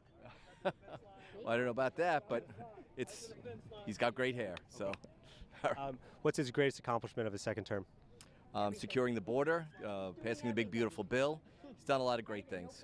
So, Why do you think he has a 32% approval rating right now? Yeah, good question. People are just misinformed. They listen to the mainstream media who just constantly lie. All right, I gotta go. Do you think it's possible you're misinformed? No. Nope, not at No, all. couldn't be possible. Why Couldn't do you be think Donald Trump possible. is such a great president? Couldn't be possible. Compared to Oh shit. when Biden was. Oh in shit. office. So that's all I can say is he made America great again. Gas prices are. Oh, I higher really than they want were that when one. Trump I took want that office. one really bad. I really want that golden skull. That's so cool. President, I really don't. Anything has to do with the war in Iran that he's starting? I don't think that that matters about the gas. That's You all haven't- people you haven't- focusing on gas. He's not the first president that. gas You is having up. fun? But most people are saying it's a direct result of the war. Yeah, maybe ask him these questions. What was the question that you just asked? No, it's just, most people say it's because of the Strait of Hormuz and the being closed and the war in Iran. And Trump did start the war in Iran. I don't think it was. No, he didn't? Okay. Okay. We're always looking for common ground between the left and right when we go and talk to people. Do you think, one, do you think there is any common ground between the left and right anymore? Drank. Oh. Sounds like a war. Much. It's but it has to be done legally. Are you a fan? Is that why you're wearing the same shirt as me? I'm a fan. I don't even know who you are, but I'm now a fan. Jason Selvig with the Good Oh Liars. my goodness. I didn't know that. What is the one thing do you think Donald Trump could improve upon as president? The one thing, well, potentially there's a lot of things because it's like, honestly, it would be nice if the whole country kind of came together and supported the country. We have, like, I think, a lot of big problems where we have so many people. I know how that you are come with into that the country chocolate drink. illegally over time, and it's like I know how that goes it's for like, you. we can't do anything about them, and that's like a real problem. And he's trying to do what he can to, make things right. But I think we're so far behind the eight ball that it's a big problem. Not sure what he can do about it, but it's a really big problem that really needs to. It stems from so many different things. It's almost like it's an invasion into this country where people have come here, they're invading, they're changing the demographics of the country. It's allowing things to happen that shouldn't be happening, where people are not supportive of the country, and they're here to destroy our great country that we have. And explain the hat to me. Explain the hat. Well, I kind of figured, either go big or go home. So it's like I want a big hat, What's Trump's greatest accomplishment of his second term? Everything he's done. He closed the border. He got rid of Close the border. What was it? Beating Kamala Harris. Are you kidding me? Why was that so important? Oh, do I have to tell you that? What kind of word salad did you have today? Where do you think we'd be if we had Kamala Harris as president today? Where do you think Obama had us? Yeah. We'd be a long bread line because we'd already be communists. Yeah. I truthfully believe that. Well, whatever she decided that works for her, because she only does what works for her. Do you think we'd be communists? Will we beat them? Yeah, do you think that to beat the communists? We have to beat them because if we don't, America's gone. Yeah.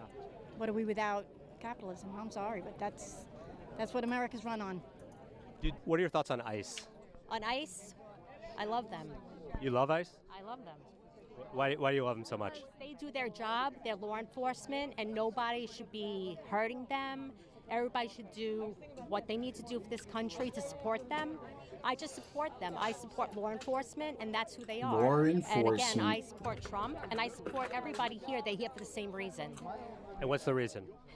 Because he's the president of the United States. He's making us safe. Make America safe, make America great, and I support everything that he does. And then is there an issue you think is being underreported by the mainstream media? 100%. Then what? They don't show anything that's going on. There's no truth. All they show is Democrats and their bullshit. Well, you won't edit. You can say whatever you want. They, talk a lot of crap, and they don't report any truth. And so what's the truth that the mainstream media is not reporting? They're not reporting anything that Trump is doing for the country. They're saying he's bad, that he's that he's a racist. It's not true. He's not a racist. He's not trying to create war. He's trying to create peace for this country. Do you have any worry about Donald Trump's age? Never. I mean, age is just a number. Listen, there was Joe Biden's age and Donald Trump's age. What a difference. Age doesn't matter. It matters on who that person is and how they can handle their age. So are we too busy watching this to There's been the videos of him kind of nodding talk a off little bit about politics? What's that? What'd you say? Oh, hold on, let me mute the stream. This is I can't hear my own voice and talk at the same time. It's distracting. Just a moment. Oh, that's so much better. Okay. Yeah, I was just asking, are we too busy watching that or to talk about politics? I mean, it's about to be done, and then we can talk politics. It's almost done. Oh, okay. I didn't know how long the video was. Yeah.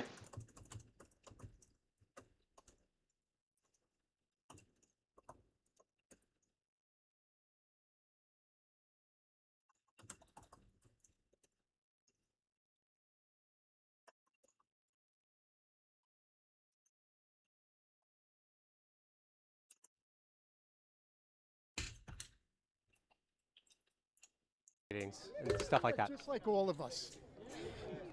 I don't know how many presidents I've seen fall asleep. Have you seen Joe Biden? Because I think he took naps at big meetings, And then his wife ran meetings because he couldn't. We're comparing the two oldest presidents in history, though. We're doing this. But guns out, guns out. Got your guns out. My guns. When I was 30, my guns were a lot better. Oh, they're still pretty good. Where are you from? I'm Jason Selvig with the Good Liars. The Good Liars. Yeah. Well, there's no lying here, despite what the TDS people say. What the what? TDS. TDS. Trump. TDS. Symptom people. I heard TDS Wait, people. Wait, I want to hear that again. Symptom people say. What the what people say? TDS. Trump derangement symptom people. Symptom people. I heard TDS people. Titty ass. Titty ass people. John Cena wears I'm jorts one of as those. well. You know John Cena? You can't see me? He wears jorts. Yeah, the wrestler. Yeah. Yeah. What can we do to unify the country? Both parties have to get together. They have to find some common ground. I would say at this point in time, Guns out, buns out. True. a common voice. And I would say the Thanos. biggest voice would be, let's start with the elections. Let's get the Save America Act passed where everybody can get together and we don't have any situations in elections that may, in fact, be questioned. Trump 2028. Would you vote for him in 2028? 100%. Even if it was against the Constitution? Yes. You would vote. It is against the Constitution. It's okay. That's okay? Yeah. Well, if he could get on the ticket, then he could vote. Then we could vote, right? No. No. Wow.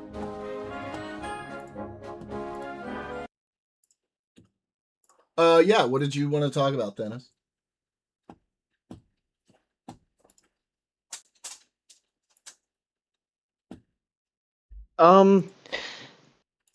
Actually, I feel like I might have told you this before, but did you know that that there's an institute in Germany that released a academically critical edition. Unfortunately, they don't have an English translation, but in German.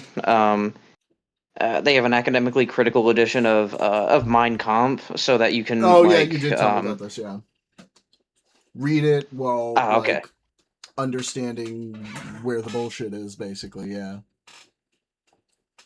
Yeah, like for example, where he, I mean, just with a little bit of that of the history around the time of Hitler that I do know, like maybe he talks about like blah blah blah, Jews were always powerful underminers or something like that. Right. There might be like an asterisk saying like talking about like Hitler grew up in the Habsburg Empire, where politicians made an environment that made it socially acceptable to blame certain minority groups like Jews and Slavs for society's problems, like stuff like that. Right.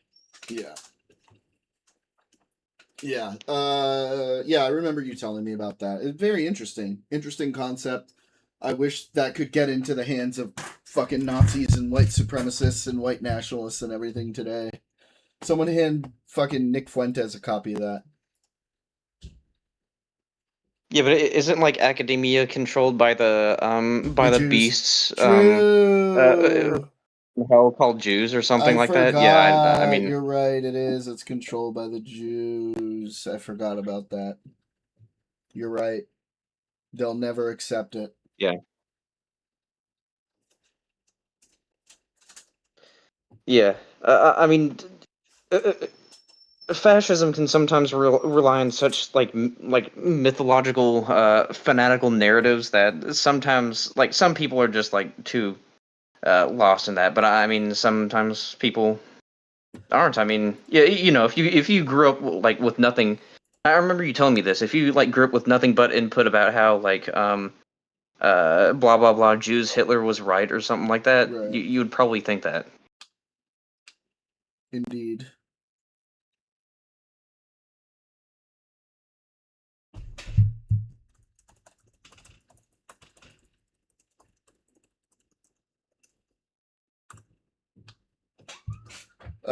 Yeah, I mean, like I think a Mr. lot of Pirelli a lot got of a lot of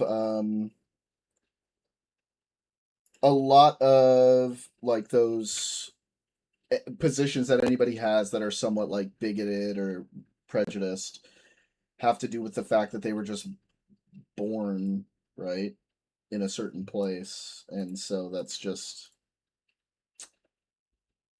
what they grew up knowing. Yeah. Yeah.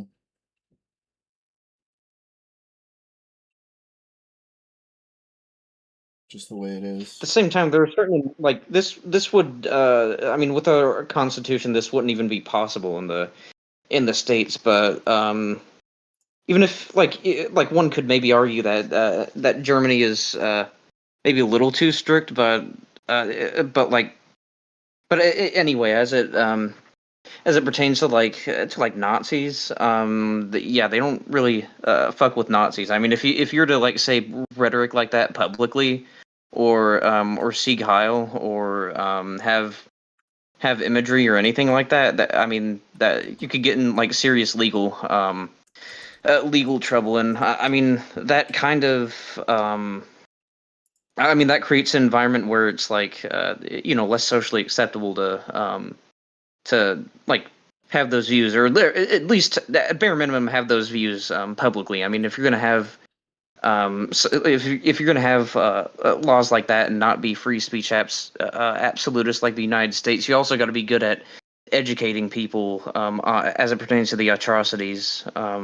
Otherwise, all you're gonna do is keep that like talk of hey, maybe Hitler was right, blah blah blah, Ugh. whatever, behind closed doors. But I think they're also really good with educating people with that too.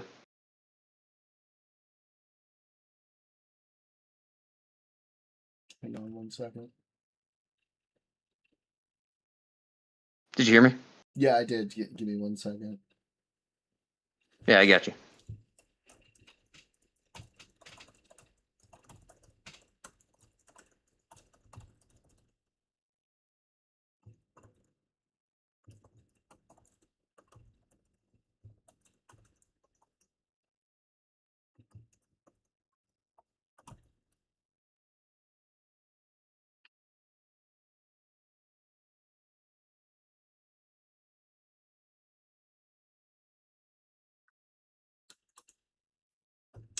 Say that again. Say your last point again. Yeah, I was just saying that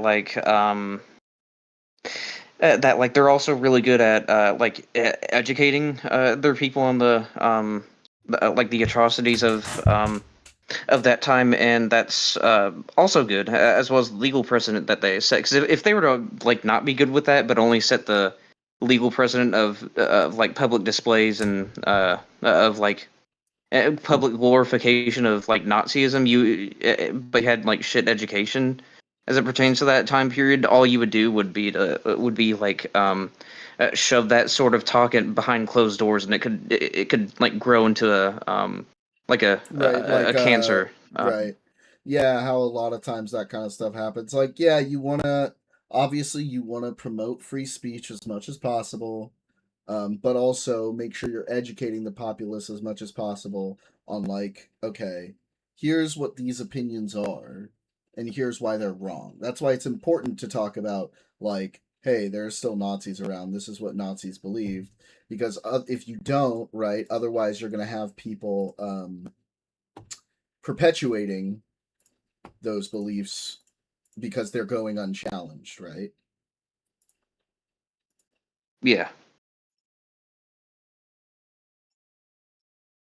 So yeah, you need to make sure you confront that stuff instead of try to sweep it under the rug. Get it out into the open.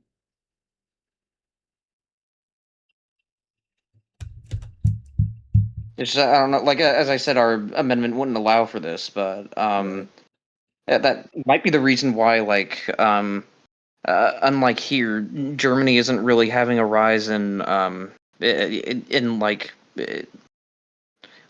mean, I think they're having a rise in their a slight rise in their far right, but they're not they're not having as much of a rise of of how socially acceptable it is to just publicly be a Nazi and all that. They're anywhere near as much as it is here. In fact, most people are still that's fucked up. The opinion that that's really fucked up. And it's also illegal. I mean, yeah. I mean, is it just me, or does it feel like it's been getting more socially acceptable to be like that, though? I mean, a little bit, but it's illegal in Germany, so you can really only. Oh no, I was sorry. I was talking about the United States. Oh yeah, 100%. Yeah. Yeah, and it doesn't help that now people on both sides are leaning into anti-Semitic tropes.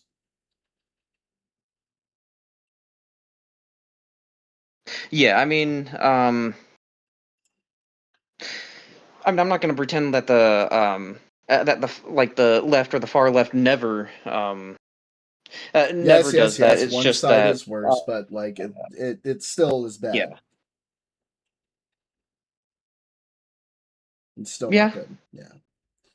I talked to some pretty good leftists in Politics Server the other day who agreed with my view of Zionism. They agreed the Jews should have a state. They felt it should have been somewhere else, but now that it's in Israel, it's not going anywhere. And they were two-state solution people because they were anybody who's pro-Palestinian who thinks there should be a one state in Palestine is advocating for that on top of the bodies of the Palestinians.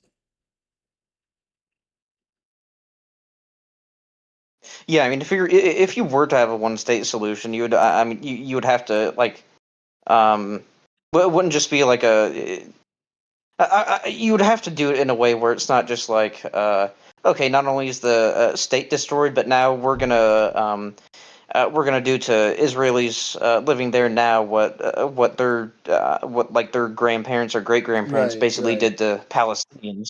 Right. I mean, you'd just be doing the reverse. Exactly.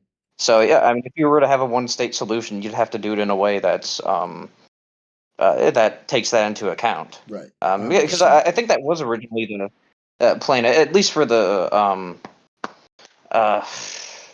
anti-Zionist side, way back when in the 20th century. I'm going based off of memory of what I read of that that textbook used for degree studies that I talked to you about. I remember that one. Yeah. I've also been reading Marx, specifically like I his remember you were in chat talking about that. Yeah. Yeah, but I'm like almost finished with the book, so I'm probably have like an even better. I can probably talk about it even like more in depth. Although I have only read the manifesto. I've read like the manifesto on top of the top of all like the commentary from academics that that like talk about the history of that time, how what other socialists think about the manifesto, what they've added to it, what they've added to communist theory, what how Marx and Engels originally meant it to be interpreted, and all that. Okay, cool. Give me like 1 second. I'm gonna be right back. Okay. Yeah. All right.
I think Aurora is going to be jumping in here soon to play Overcooked. Oh, nice. I've heard of that game, but I don't really know shit about it. It's pretty relatively new, right? frantic. Well, Overcooked 2, I guess, is relatively new. I think the first one is not as relatively new, but like it depends on what you mean by relative, right? Sure, yeah. Yeah. All right, well, thanks for hanging out, buddy. Oh, yeah. All right. Are you gonna hop off? Is this like you're gonna play with your play video games with your girl off of VC? Oh, no, we're probably going to do it in here, so if you want to hang out here, you're welcome to. Oh, okay. Yeah. You're just ending the stream. No, actually, I'm staying on the stream. I just figured you weren't trying to... I don't know why. I guess I just figured you weren't trying to chill while we were doing that, but you're more than welcome to. Yeah, I mean, I'll probably stay on for a little bit longer. Okay. Feel free, brother. Feel the freest to do so. And I've also got, like, as it pertains to my leftism, something that will make you happy, I think. What's that? Or ish, maybe. I'm slightly less extreme as it pertains to my Marxist beliefs after reading I figured that might happen. Ironically, but it's not really necessarily Marx himself. It's more so like it's more so the how do I say this? Like the comfort with not trying to use peaceful means before you use violent means. And I'm not trying to say that like there's no place for violence. Otherwise, like if things were to always be like 100% peaceful on the side of the oppressed, I mean the oppressors would obviously always take over. But just comfort with like with like not even bothering to try to use peaceful means first, right? Or at the very least. I don't necessarily agree where they draw the line, I guess is what I'm trying to say, to put it simply. Mm-hmm.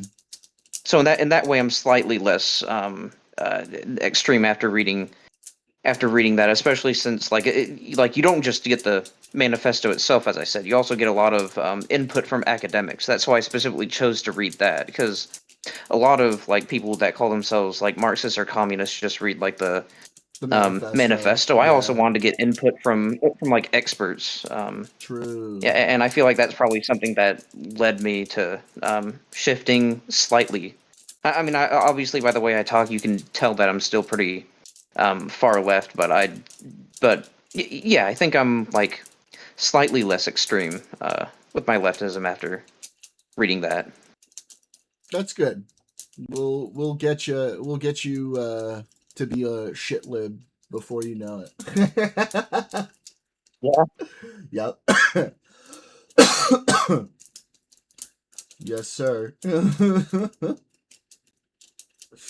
You're gonna be a dirty old shit lib. I don't know. You can try, but I believe the power should be with the in the hands of the working class. How to? The I mean, how working to? class doesn't know how to that optimally? manage, unfortunately.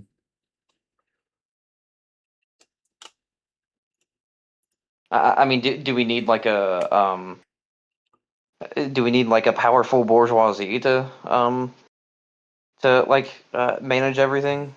No, not necessarily. That's why I like our system that like allows anyone to, create a good idea, build a business, and go from say lower middle class up to upper class, right? It's when things are working really well, it's merit based, right? I mean, in theory, yeah. Yeah. A lot of times it does work that way. Sometimes it doesn't. There's ways to make it better, certainly, but, you know, yeah. Actually, I think she's gonna be jumping in like a little bit later, so we can like keep chilling and talking late politics. Yeah, I got you. Well, I will also like read Das Kapital at some point, because I mean that's really where Marx goes in depth as it pertains to his economic theory, which I mean has I mean not that academics take his shit as gospel or anything like that, but from what the little bit that I do know, he has added a good bit to the field of economics. Marx. Certain types of economics, sure, and you know, obviously, Marxist Leninism, is like a whole field of study in economics. I don't think it's. Well, wait, Marxism. What do you mean? Like, are you using Marxism and Marxism-Leninism like interchangeably? No, but that's sort of what it's morphed into in modern politics, I would say.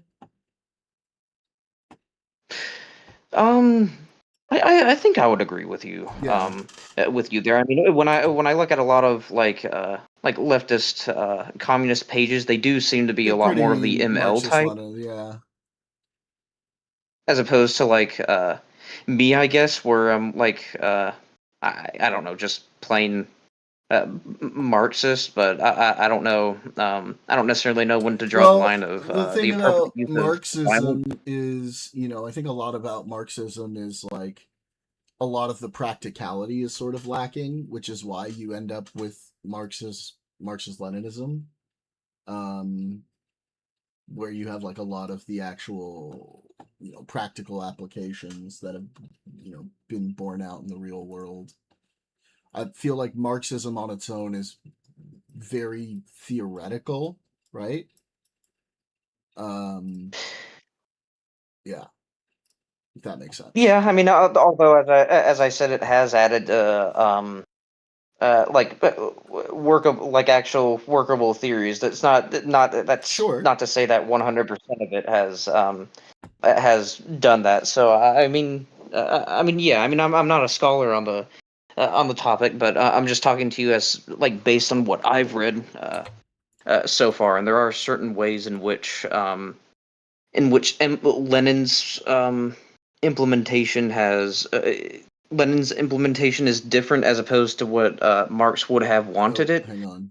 Wanted it to be. I'm not going to say these are all the differences, because this is just what I remember reading. The rest is probably on my notes if I took note of it. But one way is that if they are to create a society where the proletariat is the ruling class, and they don't no longer have the middlemen, like in order to achieve a society like that, like the workers themselves have to do it, not like a certain class of like vanguard party people that does it for them and then enlightens them. Right. The workers have to be enlightened first, and then all collectively do it themselves, and that's one way that Marx and Lenin differed, and that's probably where some of the and that's probably where some of the problems occurred, and so I mean there's plenty, but I just mean like off the top of my head as it pertains to this. That vanguard party that is supposed to represent the working class ends up like ironically just being a new type of ruling class. Right. I mean, that's what it has ended up being. Sort of naturally. The thing is, like these sorts of systems sort of naturally end up going in that direction because of like the nature of what you're dealing with, and it's hard to prevent that. It's just because of like the way But like humans from having work. like a vanguard party like that. Yeah, and like a leading group, because oftentimes when you don't have some sort of person in charge, someone to like at least direct things in certain ways, like you end up, with anarchy. Yeah. Which is no good. It's no fun.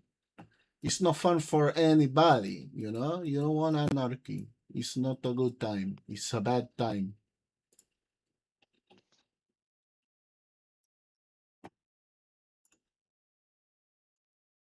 And when you base your like for example, your judgments that the system is the way it is because of the fact that that workers can organize themselves. Are you like kind of basing it off of like these like implementations that were meant to implement Marxism but ended up failing? Well, partly, yeah. I mean, like, there are obviously a lot of unions that work well, but there are a lot of unions that don't work well too, you know?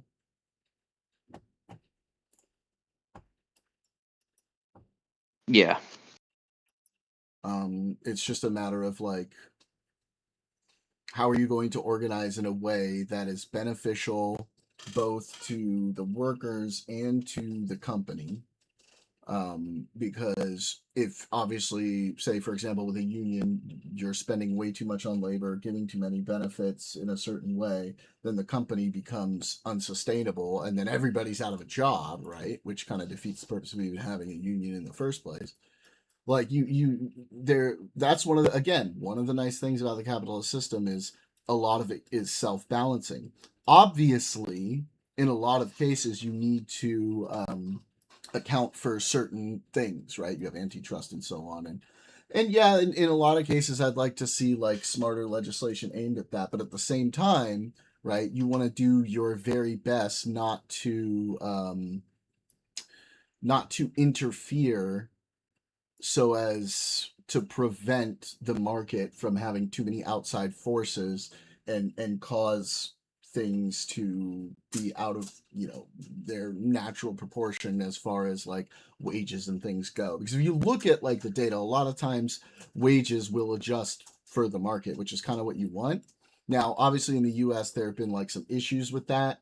I believe in a minimum wage. There are other people who are liberal who don't really believe in a minimum wage. I think it does work, and I think there's a lot of evidence that minimum wages act differently from like market interference, like general market interference. But like in the Swedish system, for example, you have strong worker protections, strong safety nets, but then the market itself is largely uninterfered with. Right. Yeah. Right, and that's like probably one thing that the United States is lacking that a lot of like other Western countries have, like a strong social welfare system. Mm-hmm. Yeah, I mean it just. I mean, especially from what I've heard of like our Australian friend. Australia tends to have like the strongest that I believe the last time I looked up. Like I mean he's able to live like pretty comfortably off of like a minimum wage. I mean very comfortably. Even he's even able to live like pretty comfortably, like going significant periods of time without working. Whereas like if you were to do that in the But United States, you'd probably get fucked. Yeah, but you see, so here's like the question that I have, because you're looking at that from the perspective of the worker, which is fine. But then you have to ask the question, okay, how are we paying for this? Is this sustainable through the government? Like, is there a situation where there are enough people who can do that it may cause an undue strain on the government's ability to then actually function properly? Right. I'm sure you wouldn't probably wouldn't disagree with me too much on this. Matter of fact, you might not even disagree with me at all on this. But I mean, one of the things that can rectify that is having a progressive tax system, so that the class of people that are That's one of the things. the extractors of labor value, instead of the people having to sell their labor value, pays more into the system. That's certainly one of the things. Yeah. Yeah.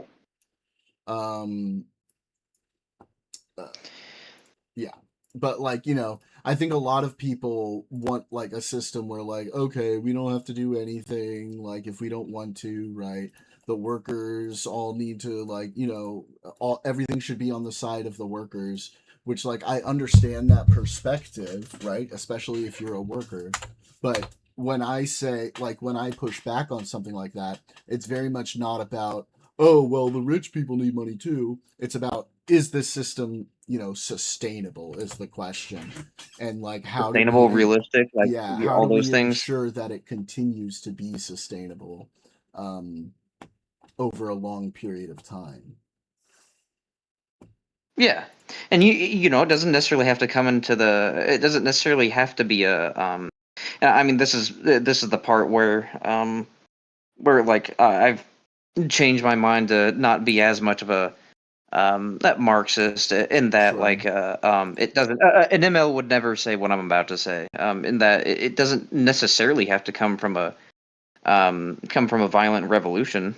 It can be gradual. I mean, there are varying levels of gradualness. I'm inclined to believe that that a lot of the times establishment Democrats tend to be like that level of gradualism is I mean, just too slow for me. But at the same time, I don't necessarily think we need like a tear down the entire system, violent revolution type shit.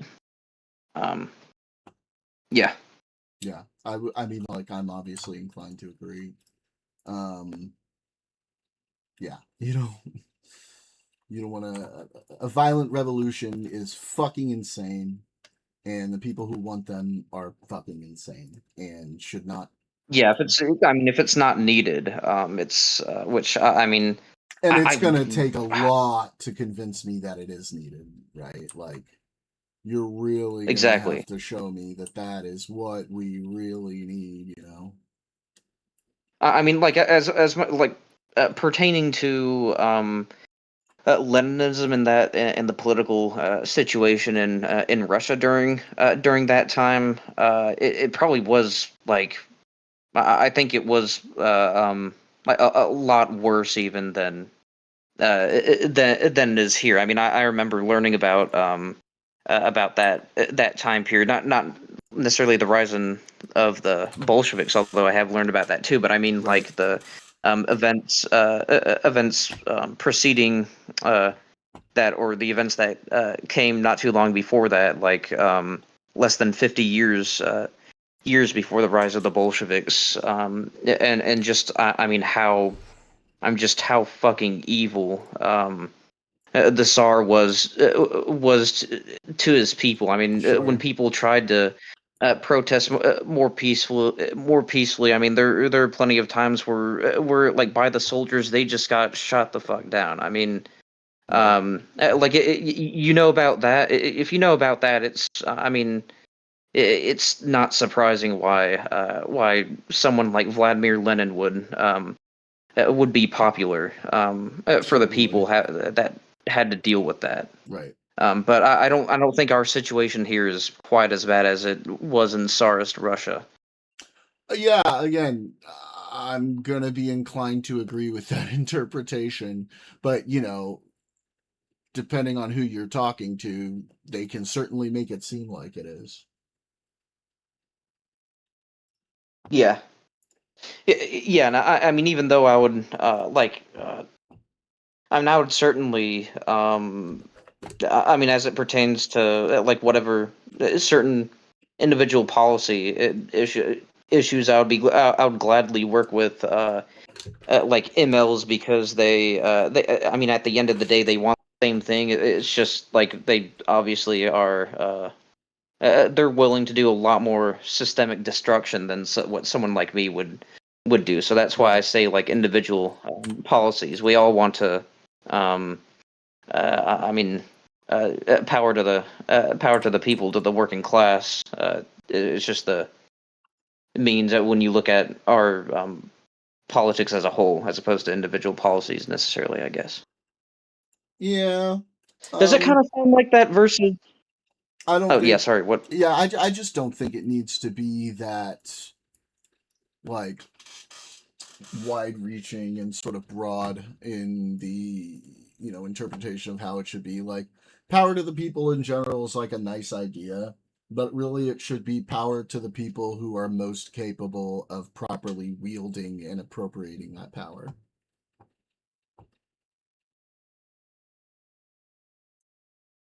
Yeah. Right, because then you actually have people who like know what they're doing.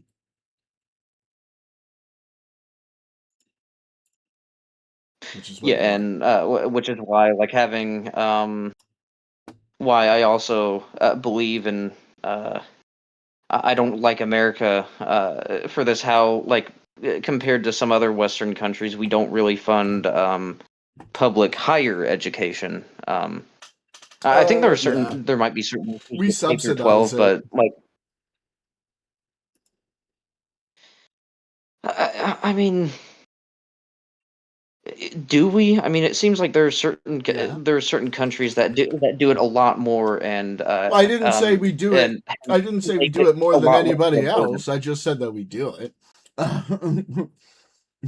Well, to some extent, okay, sure. I mean, I guess, but I was meaning more so to like certain countries like Germany where it's like yeah, I mean, like where there like definitely tuition should be like more free higher education. I would agree in general, but like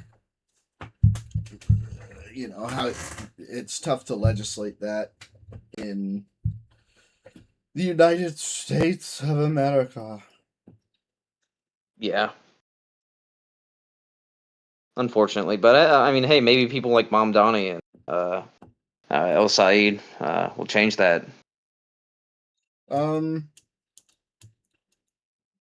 Boy, you got some high over hopes time. on them. We'll see. And I think they're just a lot better relatively compared to the like the establishment like libs Dems that were in power. But well, excuse me, El Said isn't. I mean, yeah, it's always going to sound that way when somebody's like preaching populism, because that's what populism is, right?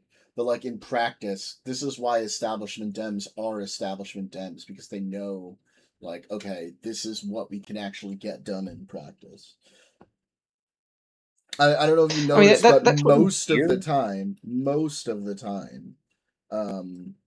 like populists like that, they are sort of like outsiders, right? And then they get in, and then little by little they start to move a little bit towards the center, like with AOC, for example, as they realize, oh shit, we are actually limited by like what we can get done.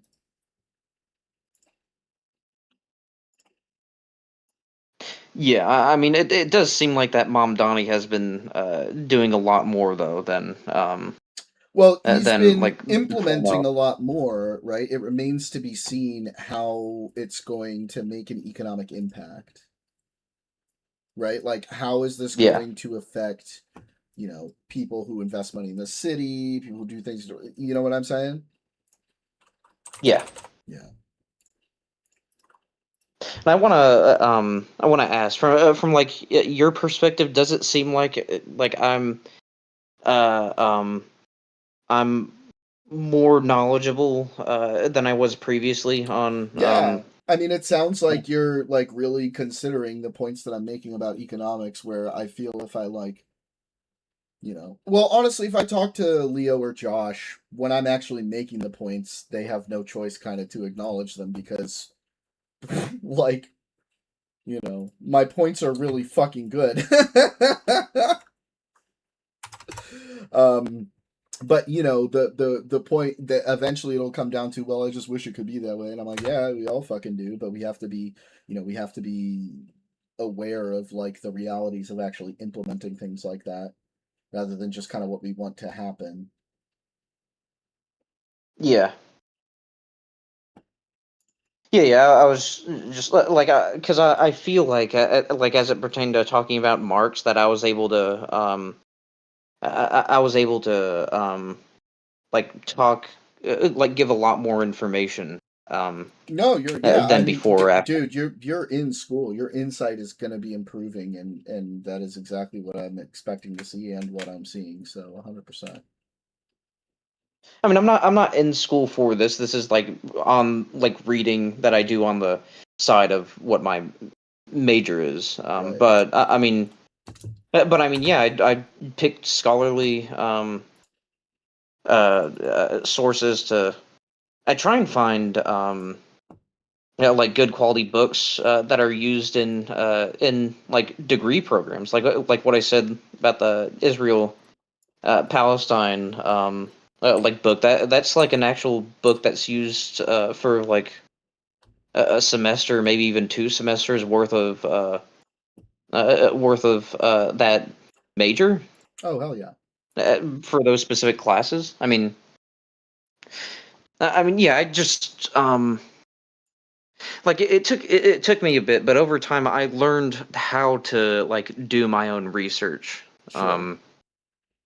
Because I mean, this is why I like talking to. Even though that's a phrase like I talk to my nowadays that coworkers. we fucking hate to hear, it does sound like, I mean, obviously you kind of know the difference between the phrase that we hate to hear vis-a-vis do my own research and the actual doing your own research.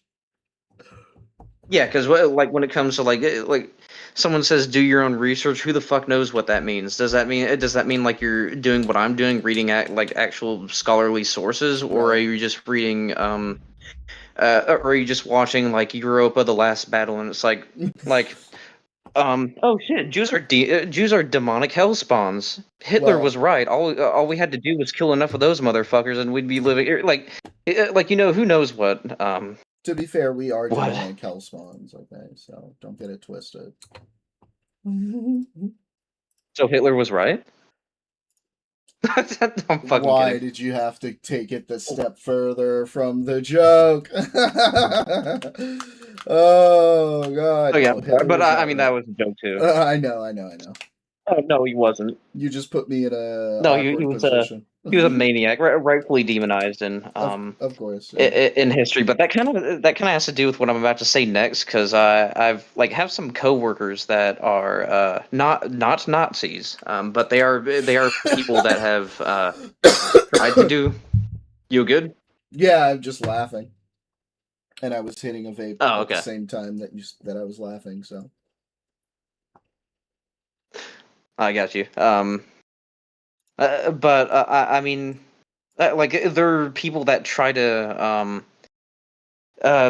do their own research, and they've and like I've tried to talk to like especially one of them's a little bit more extreme than the other, but like the slightly more extreme one is like thinks like whatever his own research he did from like he wasn't even able to elaborate to me like what sites he got it from, which probably means he got it from like a whole bunch of because I've done this before. I'm kind of speaking from experience back when I didn't really know how to do my own research, like a whole shit ton of obscure websites of heavily varying quality. those kinds of people.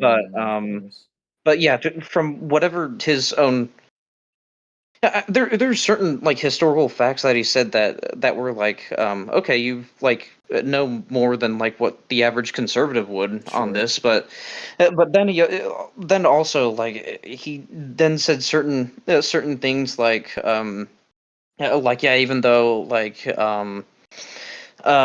Hitler took it too far. He was just trying to defend his country, and the Holocaust was severely over exaggerated. Like things like that. And I was thinking in my mind, I wanted to keep it like respectful. I wasn't gonna like lash out on him because like he did seem like really open-minded and seriously engaging with what like my when I was challenging him on his thoughts. But I was like where did you hear what did you read that gave that led you to the conclusion that the Holocaust was severely over-exaggerated or didn't? I forgot if it was severely exaggerated or didn't happen at all, but that's not that much better. What I was told is that like apparently like there are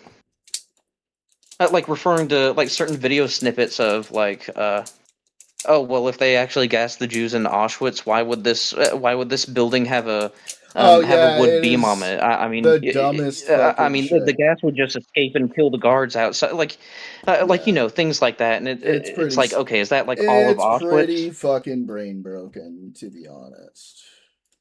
Yeah, and they also brought up the like, oh, but there was a pool there too that one prisoner in Auschwitz was talking about or something like that, and that doesn't necessarily at all discredit the No, Holocaust. Oh, none of cool, a them pool. do. And like, and the books that they're always like citing for shit like this are usually like either by someone who's like a well-known fucking fraud, or like it's been debunked over and over and over and over and over again for in like a bunch of ways, sometimes even in courts.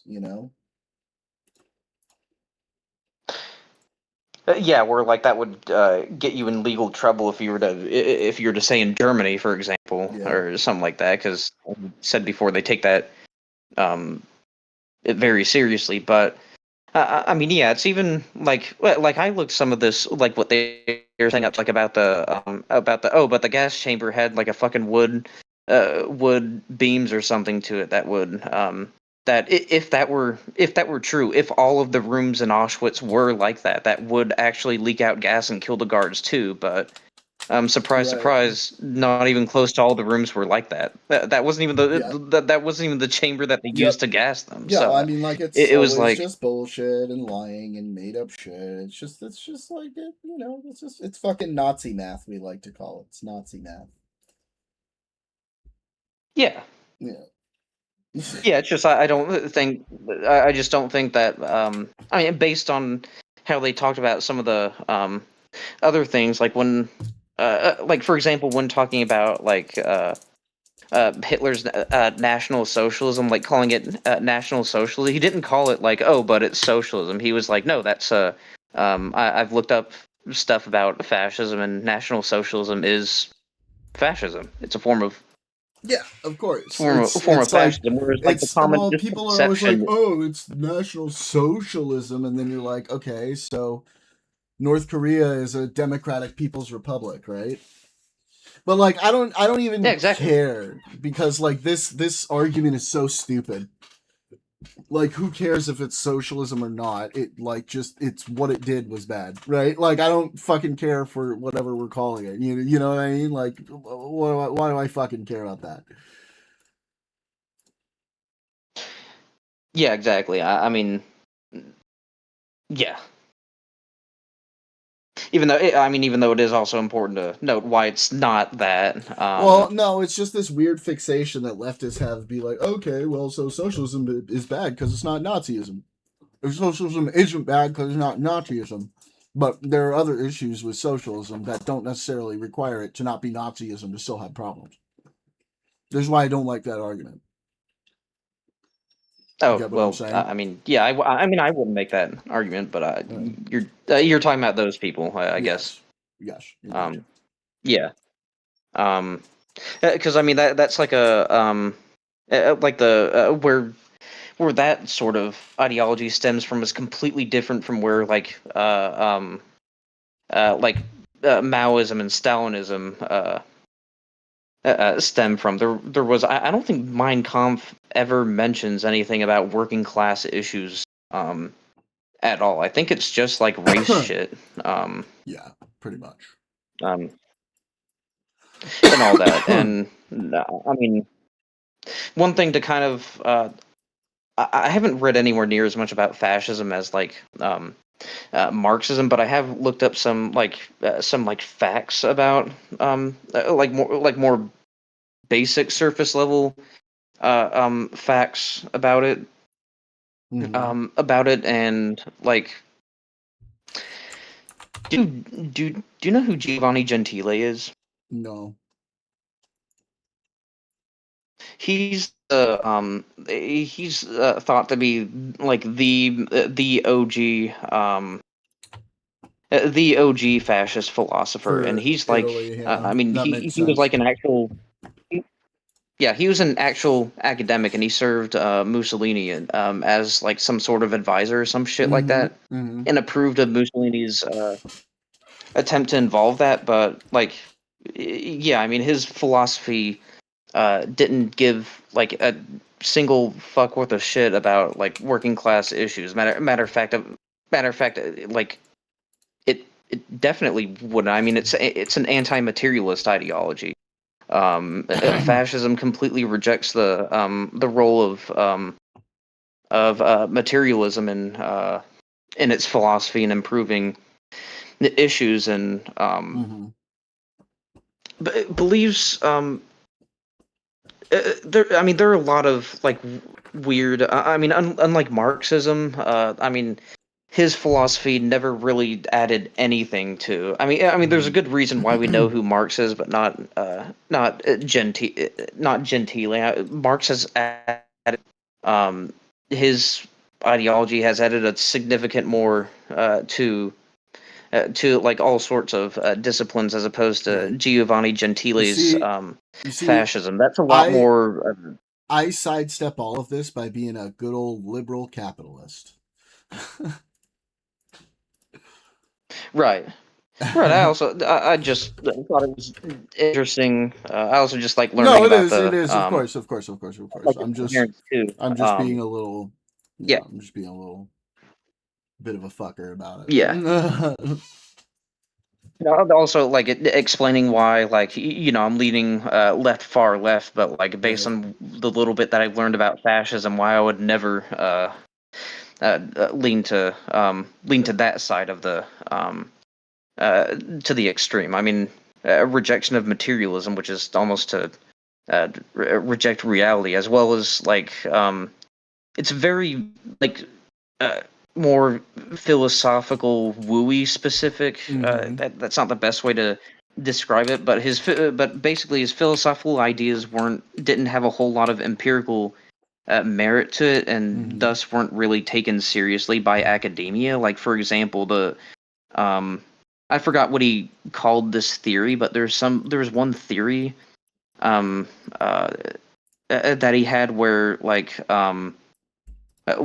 nothing exists outside of the human mind. Like before humans existed, literally nothing nothing existed. And it was like all sorts of it was all sorts of like shit to his theory that eventually led him to like advocating for the like the Mussolini style fascism that we all know and love, because I mean, you believe that nothing exists outside the human mind. It only exists like the Earth only exists because like humans' brains somehow will it to existence. That leads to like a weird belief that if you like submit to the what he thought of, he thought of like the state as the forgot what he called it, the selective, the collective will. If you just like submit yourself to the collective will of the state, all those human minds will like just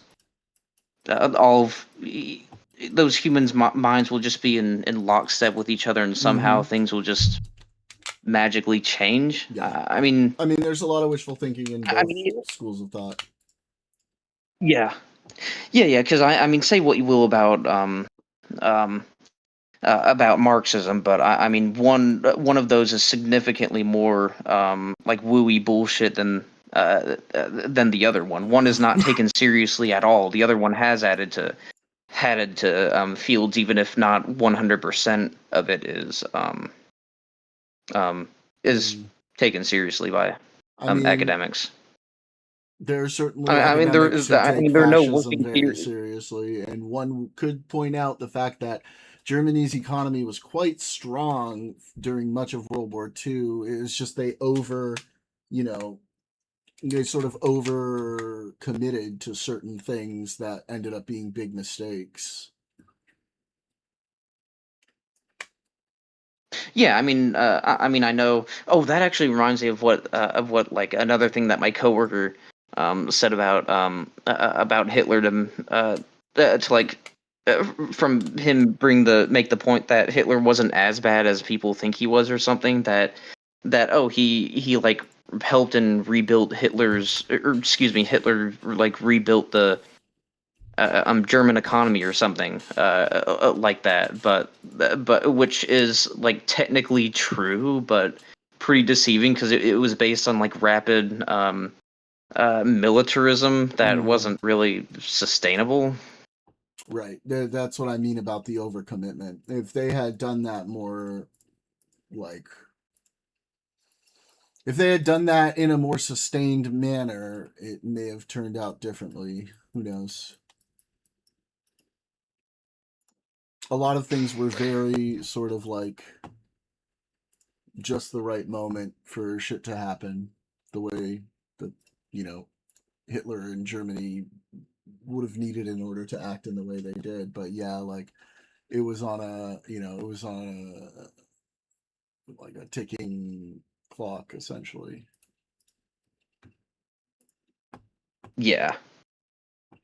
Yeah, I mean, I'm guess like I'm just I plan on reading it more of like Giovanni's stuff eventually, but I'm focusing on like far left ideology and Marxism right now because of I'm like prioritizing my political reading list from what I think I can genuinely learn like new interesting stuff from to more things like Gentile's work, and especially like Mein Kampf, where it would just be more just to understand what the ideas are so you can debunk them better.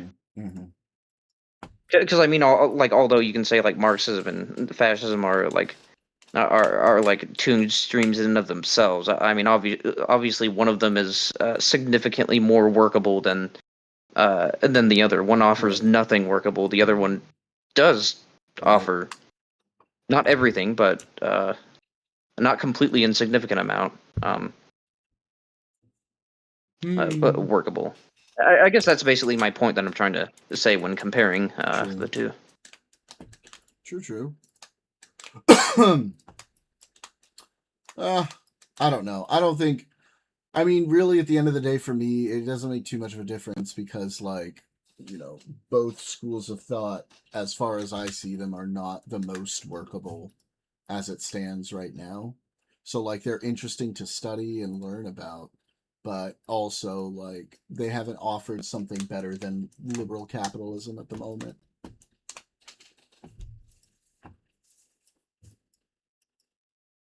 Yeah, I mean, in practice, thus far, I do hate to agree with the shit lib, but yeah. That's the worst part about us is like, you know, we're right about a lot of shit and it pisses people off. I mean, although there are things that like the social safety nets that came from like the during like pure unbridled capitalism of the 1800s and and like workers unions like those like pro working class protesters and rioters fighting for certain things that like those leftists wanted. I mean, I hate to agree with you, but you guys still are correct that all of that is still technically within the framework within a capitalist framework, and thus far there hasn't been anything that has super seeded that, which is why I'm more of like a transitionist, I guess I could say, instead of like a believe in like violent revolution. Right. Well, there's Yeah. a lot of sort of things that are going to need to be addressed and sort of taken care of before it's possible for us to actually move forward towards that sort of a society, because as it stands right now, oh shit, sorry, Gamer JM, I missed your question if you're still in here. Which is the left one every election, we'd still be living under capitalism, just more like Norway. If the right won every election in America, we'd be fascist police state enslaved by trillionaires. Which future are you afraid of? Obviously the right. I mean, I'm a Democrat, right? Like, I'm a liberal Democrat, which nowadays means a centrist Democrat. Yeah.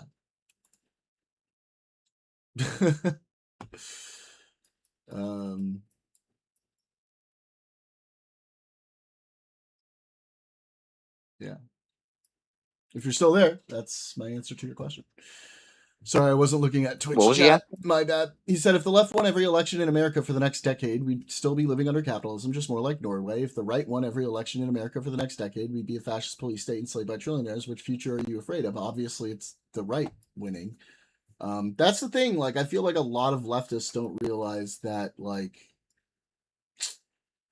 liberal Democrats are capitalists, and we argue in favor of a capitalist system, not, a libertarian capitalist system. Like, obviously, there should be good safety nets, control on certain things, and so on. But yeah.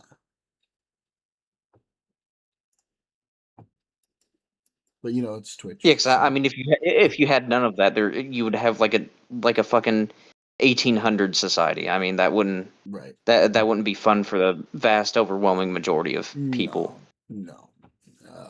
And that sort of practice led to eventually the Great Depression. So no, we don't like that. Not good. Not good. Yeah. Quite bad.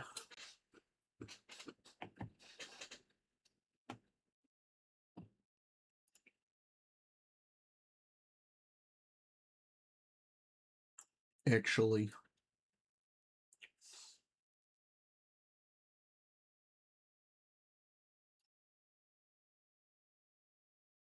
Anyway, yeah. That was a fun little conversation. What else? You got anything else you want to talk about? Yeah, very. I mean, very productive. I feel like that's a lot easier to have that when I do significant amounts of reading before talking to someone about it, as opposed to like just like talking. Sure. Talking to like people that aren't necessarily scholars in the Well, that's like. I mean, I'm not a scholar in the field. I just have a pretty strong grasp and understanding of economic principles. Yeah, I mean, neither am I. It's just you're gonna like get more of literature, right? Academic literature in that field. Yeah. But yeah, but I mean, I was just able to like talk about it like more in depth than previously, because I'm not one of those people that that does, nor do I want to be one of those people that are just like good at making up shit off the spot just so that you look smart. I've known you for a long time now. I kind of understand.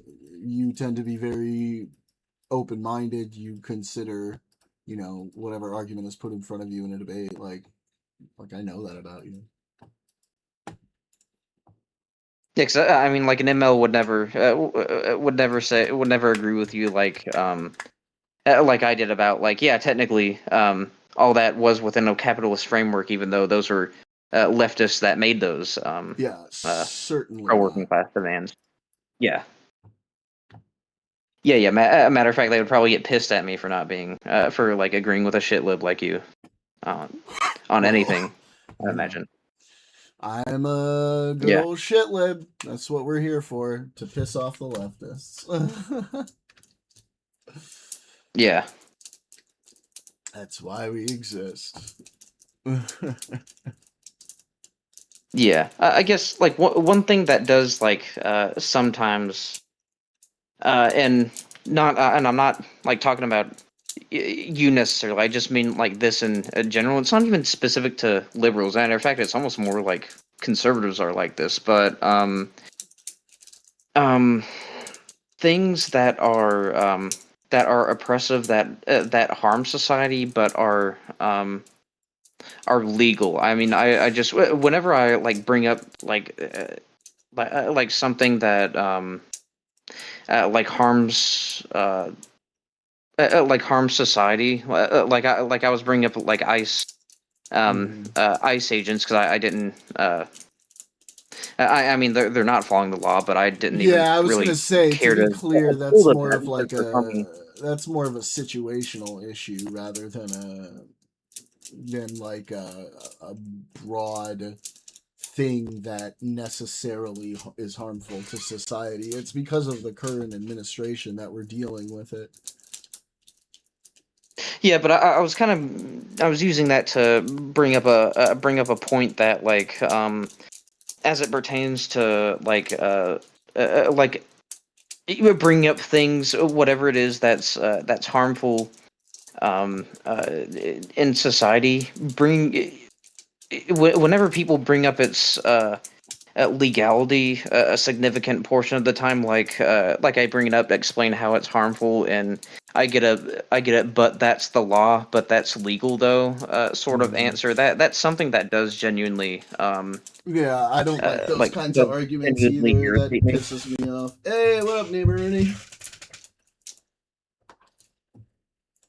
How's it Yeah. going, buddy? I just have like I guess I like I have heard you make those kind of arguments before sometimes. The one that I'm remembering is With Israel. see that So no, the it's not reason why Israel. Okay, because the reason why I make those arguments with Israel Palestine is because the arguments that are being posted to me are like, it's this, it's that, it's this, it's that, and I say, well, right now the legal definition of this, of the thing that you are claiming, is this, right? And you're trying to state that Israel is doing this thing that's a legal term, and so in that case, yeah, I will make the legal. Oh yeah, I mean, if you're discussing what is legal instead of like what should be, that I mean like fair game, but I was I was bringing up you what was it? You were talking about like the National Guard being like being called in for anti-ICE protesters and rioters, and I forgot exactly what I said, but I was like you were talking about how like they're the National Guardsmen are just doing their job, which is maybe true, but again, it was sort of like that. I was still kind of thinking like who cares though? They're harming they're harming society. They're Well, I mean, so they're for me, threatening, you could even say. if someone were talking about, say, assaulting a National Guardsman, that's where I would say, well, they're just doing their job. You can't go off after the National Guardsmen. They're not the ones who are ordering people. Like, they're not the ones who are being like making the orders to go and say occupy an area, right? Your contention is with the president or whoever is like making those orders. So that's where I would make that distinction. Sure, and I mean that's and I mean that is absolutely true. I mean, obviously the people that are ordering that are more of the problem than the people doing And then you're just gonna, and then all you're gonna do is is just get yourself in legal trouble and like not even help the issue. It just doesn't. It's like it's just not a helpful.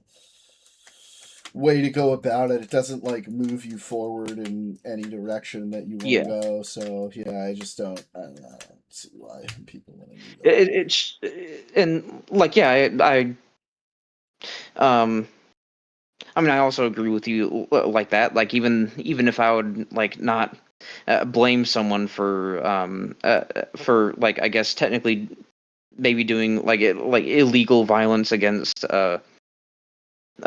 something that you could argue is legal oppression. Again, it's sort of like the thing where it's where it's like, oh, was that like the tactful time to use violence sort of thing or something like that. But I just I don't even with that I still try to avoid making those types of arguments for the same reason why I wouldn't excuse not that this is the exact same scenario, but like SS soldiers for following Heinrich Himmler's commands. Neighbor Rooney says in chat, That's why I don't sort of like those. Neighbor Rooney in chat just says, I just got back from traffic school and this guy would not shut the fuck up. His nose was so far up the cop instructor's ass, man. I swear. Why were you in traffic school, Neighbor Rooney? What did you do? He made us finish late. That sucks. I always finish late. Hey, because I got a speeding ticket. One speeding ticket? You go to traffic school? What kind of communist ass state is Washington?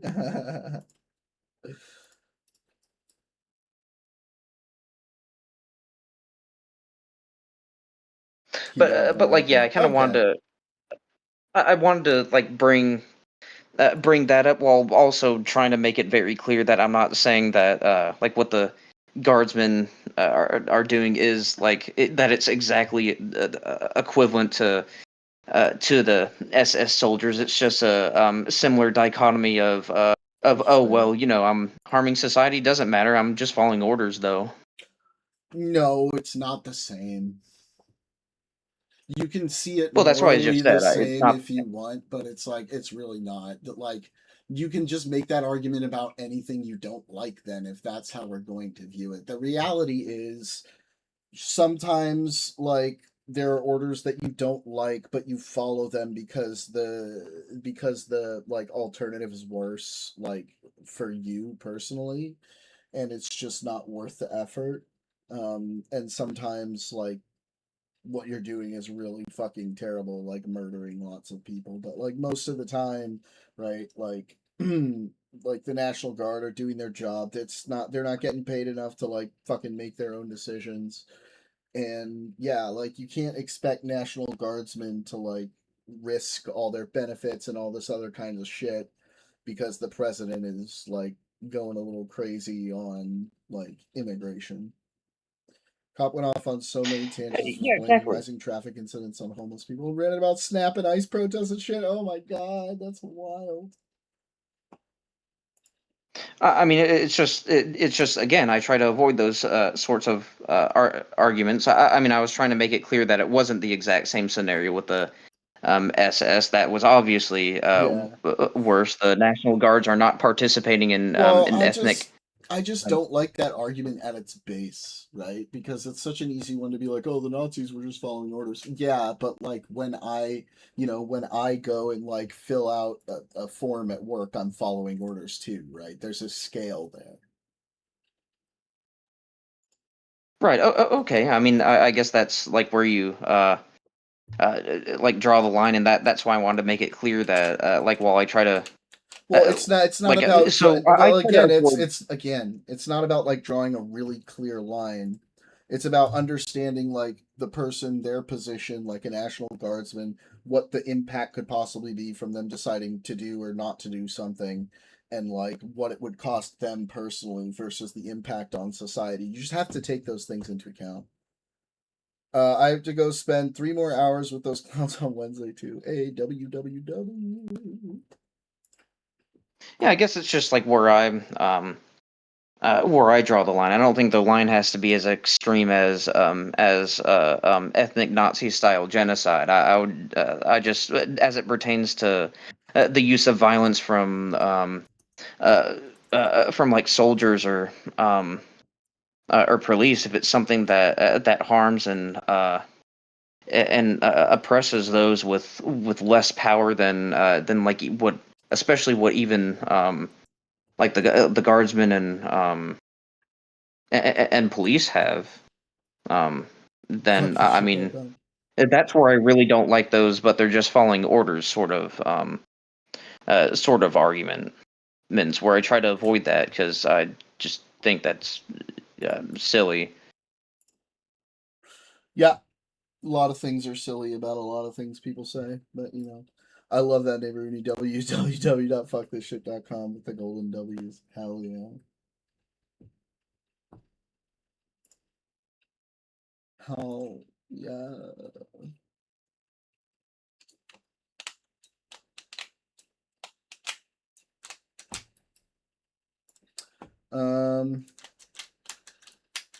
Yeah, I mean, like, again, like everybody wants to see things in like easy maximalist or minimalist ways, and realistically you have to take every individual situation and look at it from a more nuanced perspective, even though I fucking hate using that word all the time. Like, you just gotta look at it and be like, okay, well, yes, obviously we don't like that there's this set of actions being done, but on the other hand, like,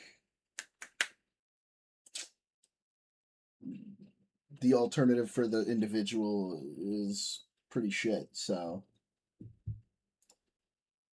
And this doesn't necessarily relate to making comparisons, but it does like it make me. I've never asked this. hell Like, yeah, nigga. what I never like asked the what would Nazis do to other Nazis that would refuse their genocidal orders?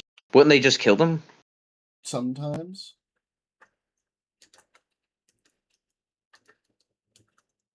Okay, because I mean, I asked that as a serious question. I legitimately don't know. I don't think history classes taught necessarily specifically that part.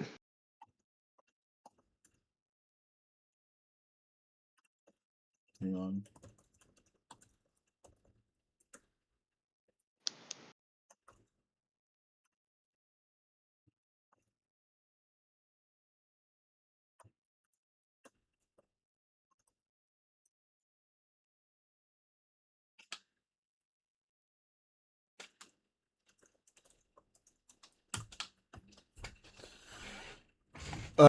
Dude, did I see this? What?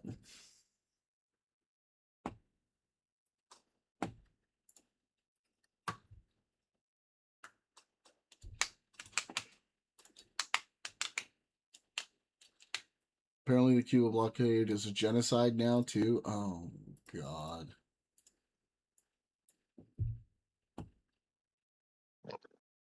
Oh, that's so... I don't even want to fucking read this. That's dumb. It's a blockade. You can have your moral positions on whether it's justified or not. That's one thing. But a genocide? Come on now. What? The Democratic Socialists of America are calling the Cuban blockade a genocide. Also, DSA just praising communism. Well, that's not surprising.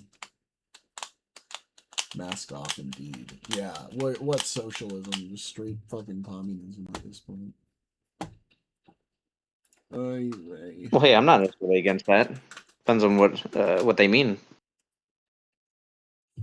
ML style. Well, they're democratic ML style socialists. communism? They shouldn't be praising ML style communism. They're supposedly democratic socialists. These are killer without mentioning tens of thousands of different. Oh God! For fuck's sake, everything's a genocide.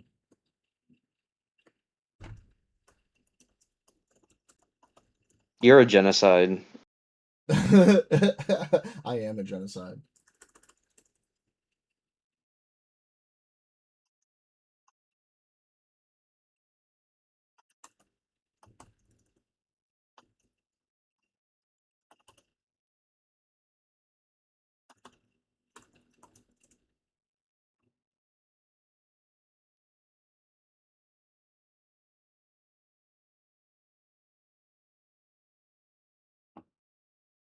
You know what?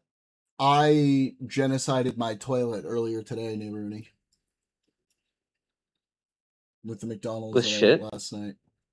Landlord raises Oh, rent, genociding poor people. True. And this from someone who's dealing with shit with his landlord right now.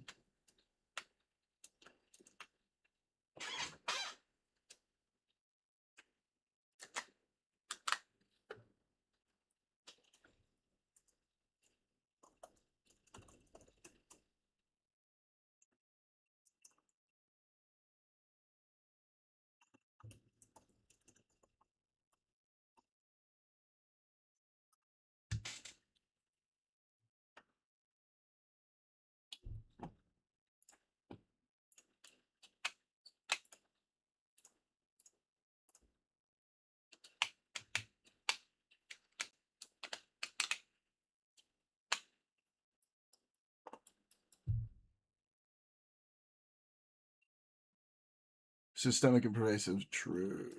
There's getting genocide against me as well. It's true. You're being genocided, Neighbor Rooney. You should bring up a case to the ICJ.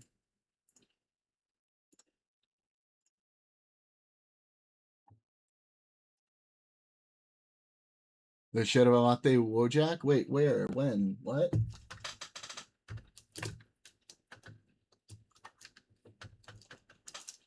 Wait, no, I don't like that. Mate is Argentinian. The commies don't get to fucking hijack that. No, on principled grounds, I'm not okay with that.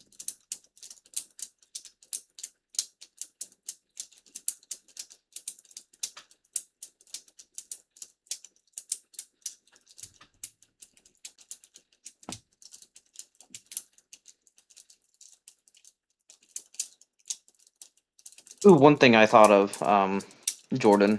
What? One ground to that I think like if whatever political movement has this aspect to it, any political movement that has this aspect to it is always doomed to be wrong. What?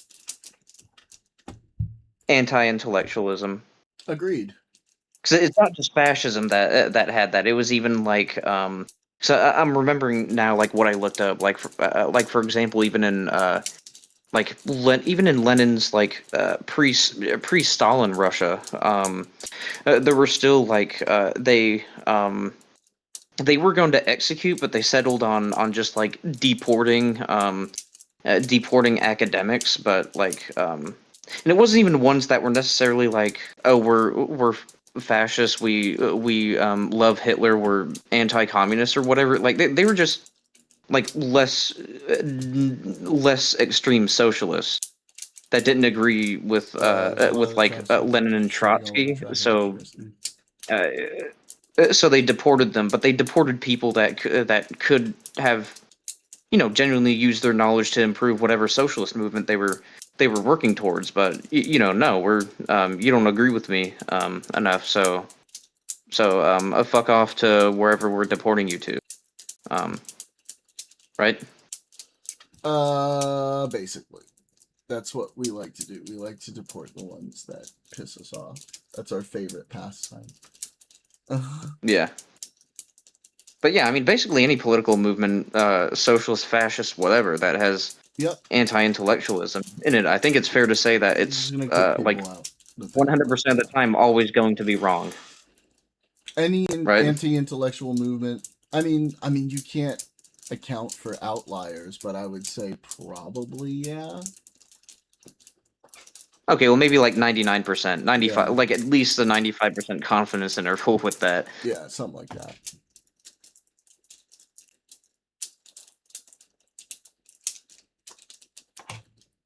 Something like that.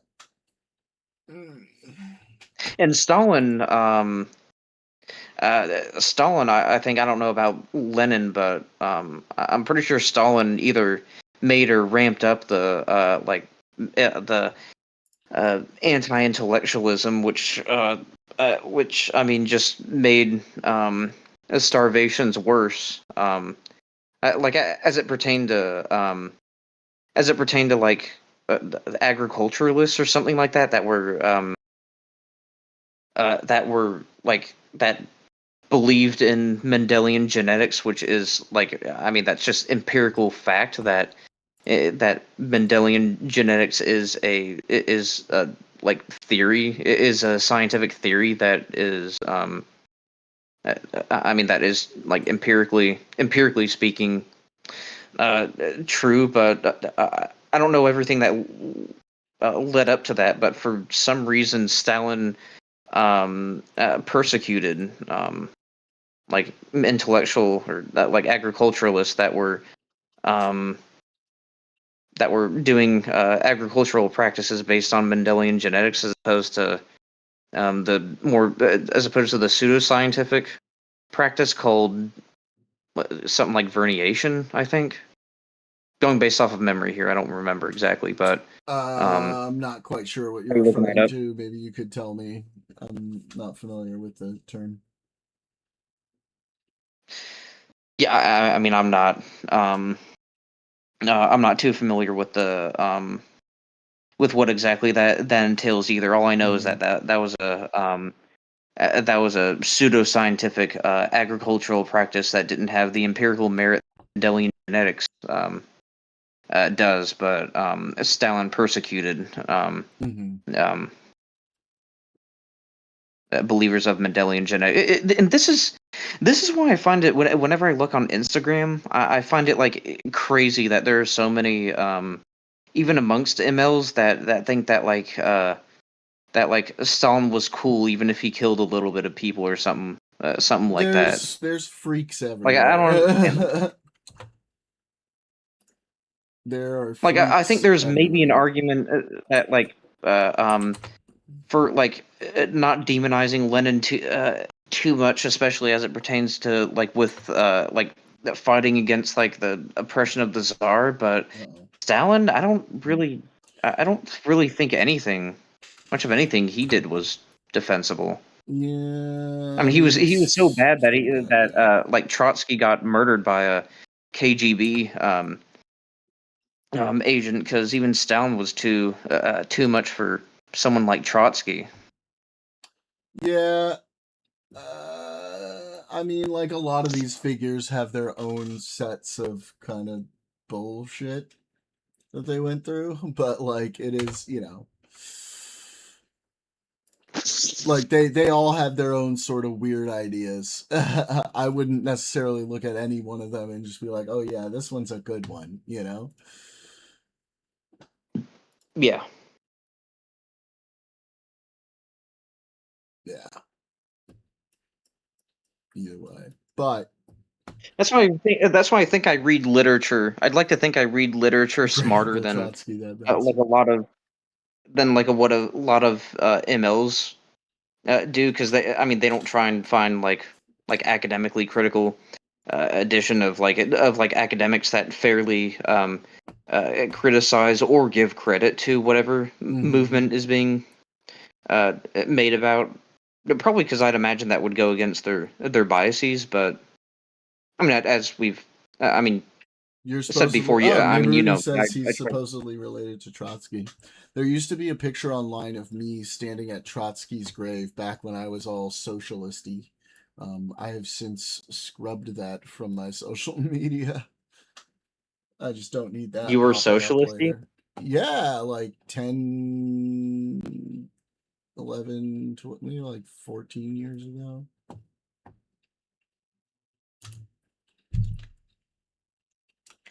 You Oh were wow, so tanky. I don't know not if that much younger I than. wasn't a tanky. I didn't believe in like violence or any of the crazy shit, but I was pretty socialisty.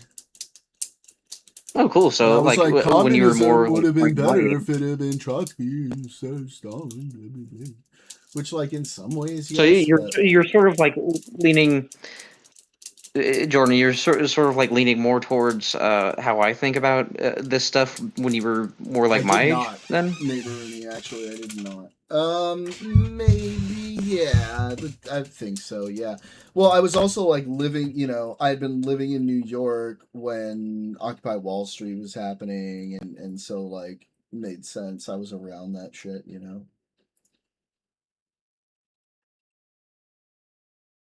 Yeah, I mean, I remember remember hearing about that, but I mean, I was 14. I was just now getting into, or well, no, excuse me. If that was 14 years ago instead of, no, I wouldn't have even thought about politics then. Yeah, I doubt it. I didn't even really seriously start thinking about it until I was 13 or 14, and when I was 10, I was just now thinking about certain things like religion and society and Right. all But you that sort weren't. of I mean, you weren't shit. at that age. Like, you're not really seriously thinking about that shit. You're just like, what's for lunch at school today? Like, that's the pressing thing on your fucking mind, you know. Yeah, although I was Trotsky was a I was a violent. lot more. Although I was like a lot more curious about religion's role. I mean, I was told by like my grandfather that I was like asking questions and had an interest about like that sort of like religion's role in societal power dynamics that most people wouldn't think about until they were like at least freshmen in college. But at the same time, at that age, I wasn't connecting it with because it is connected also with like economics and politics and all of that. I didn't really make those connections when I was younger. Even if I thought about like the religious question deeply, especially for a 10-year-old, I didn't really think about like the political and especially not the economic side of things yet.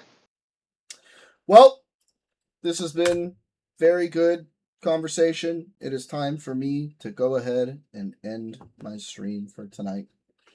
So I will see you guys on Wednesday. Until then, everybody have a beautiful time. Bye.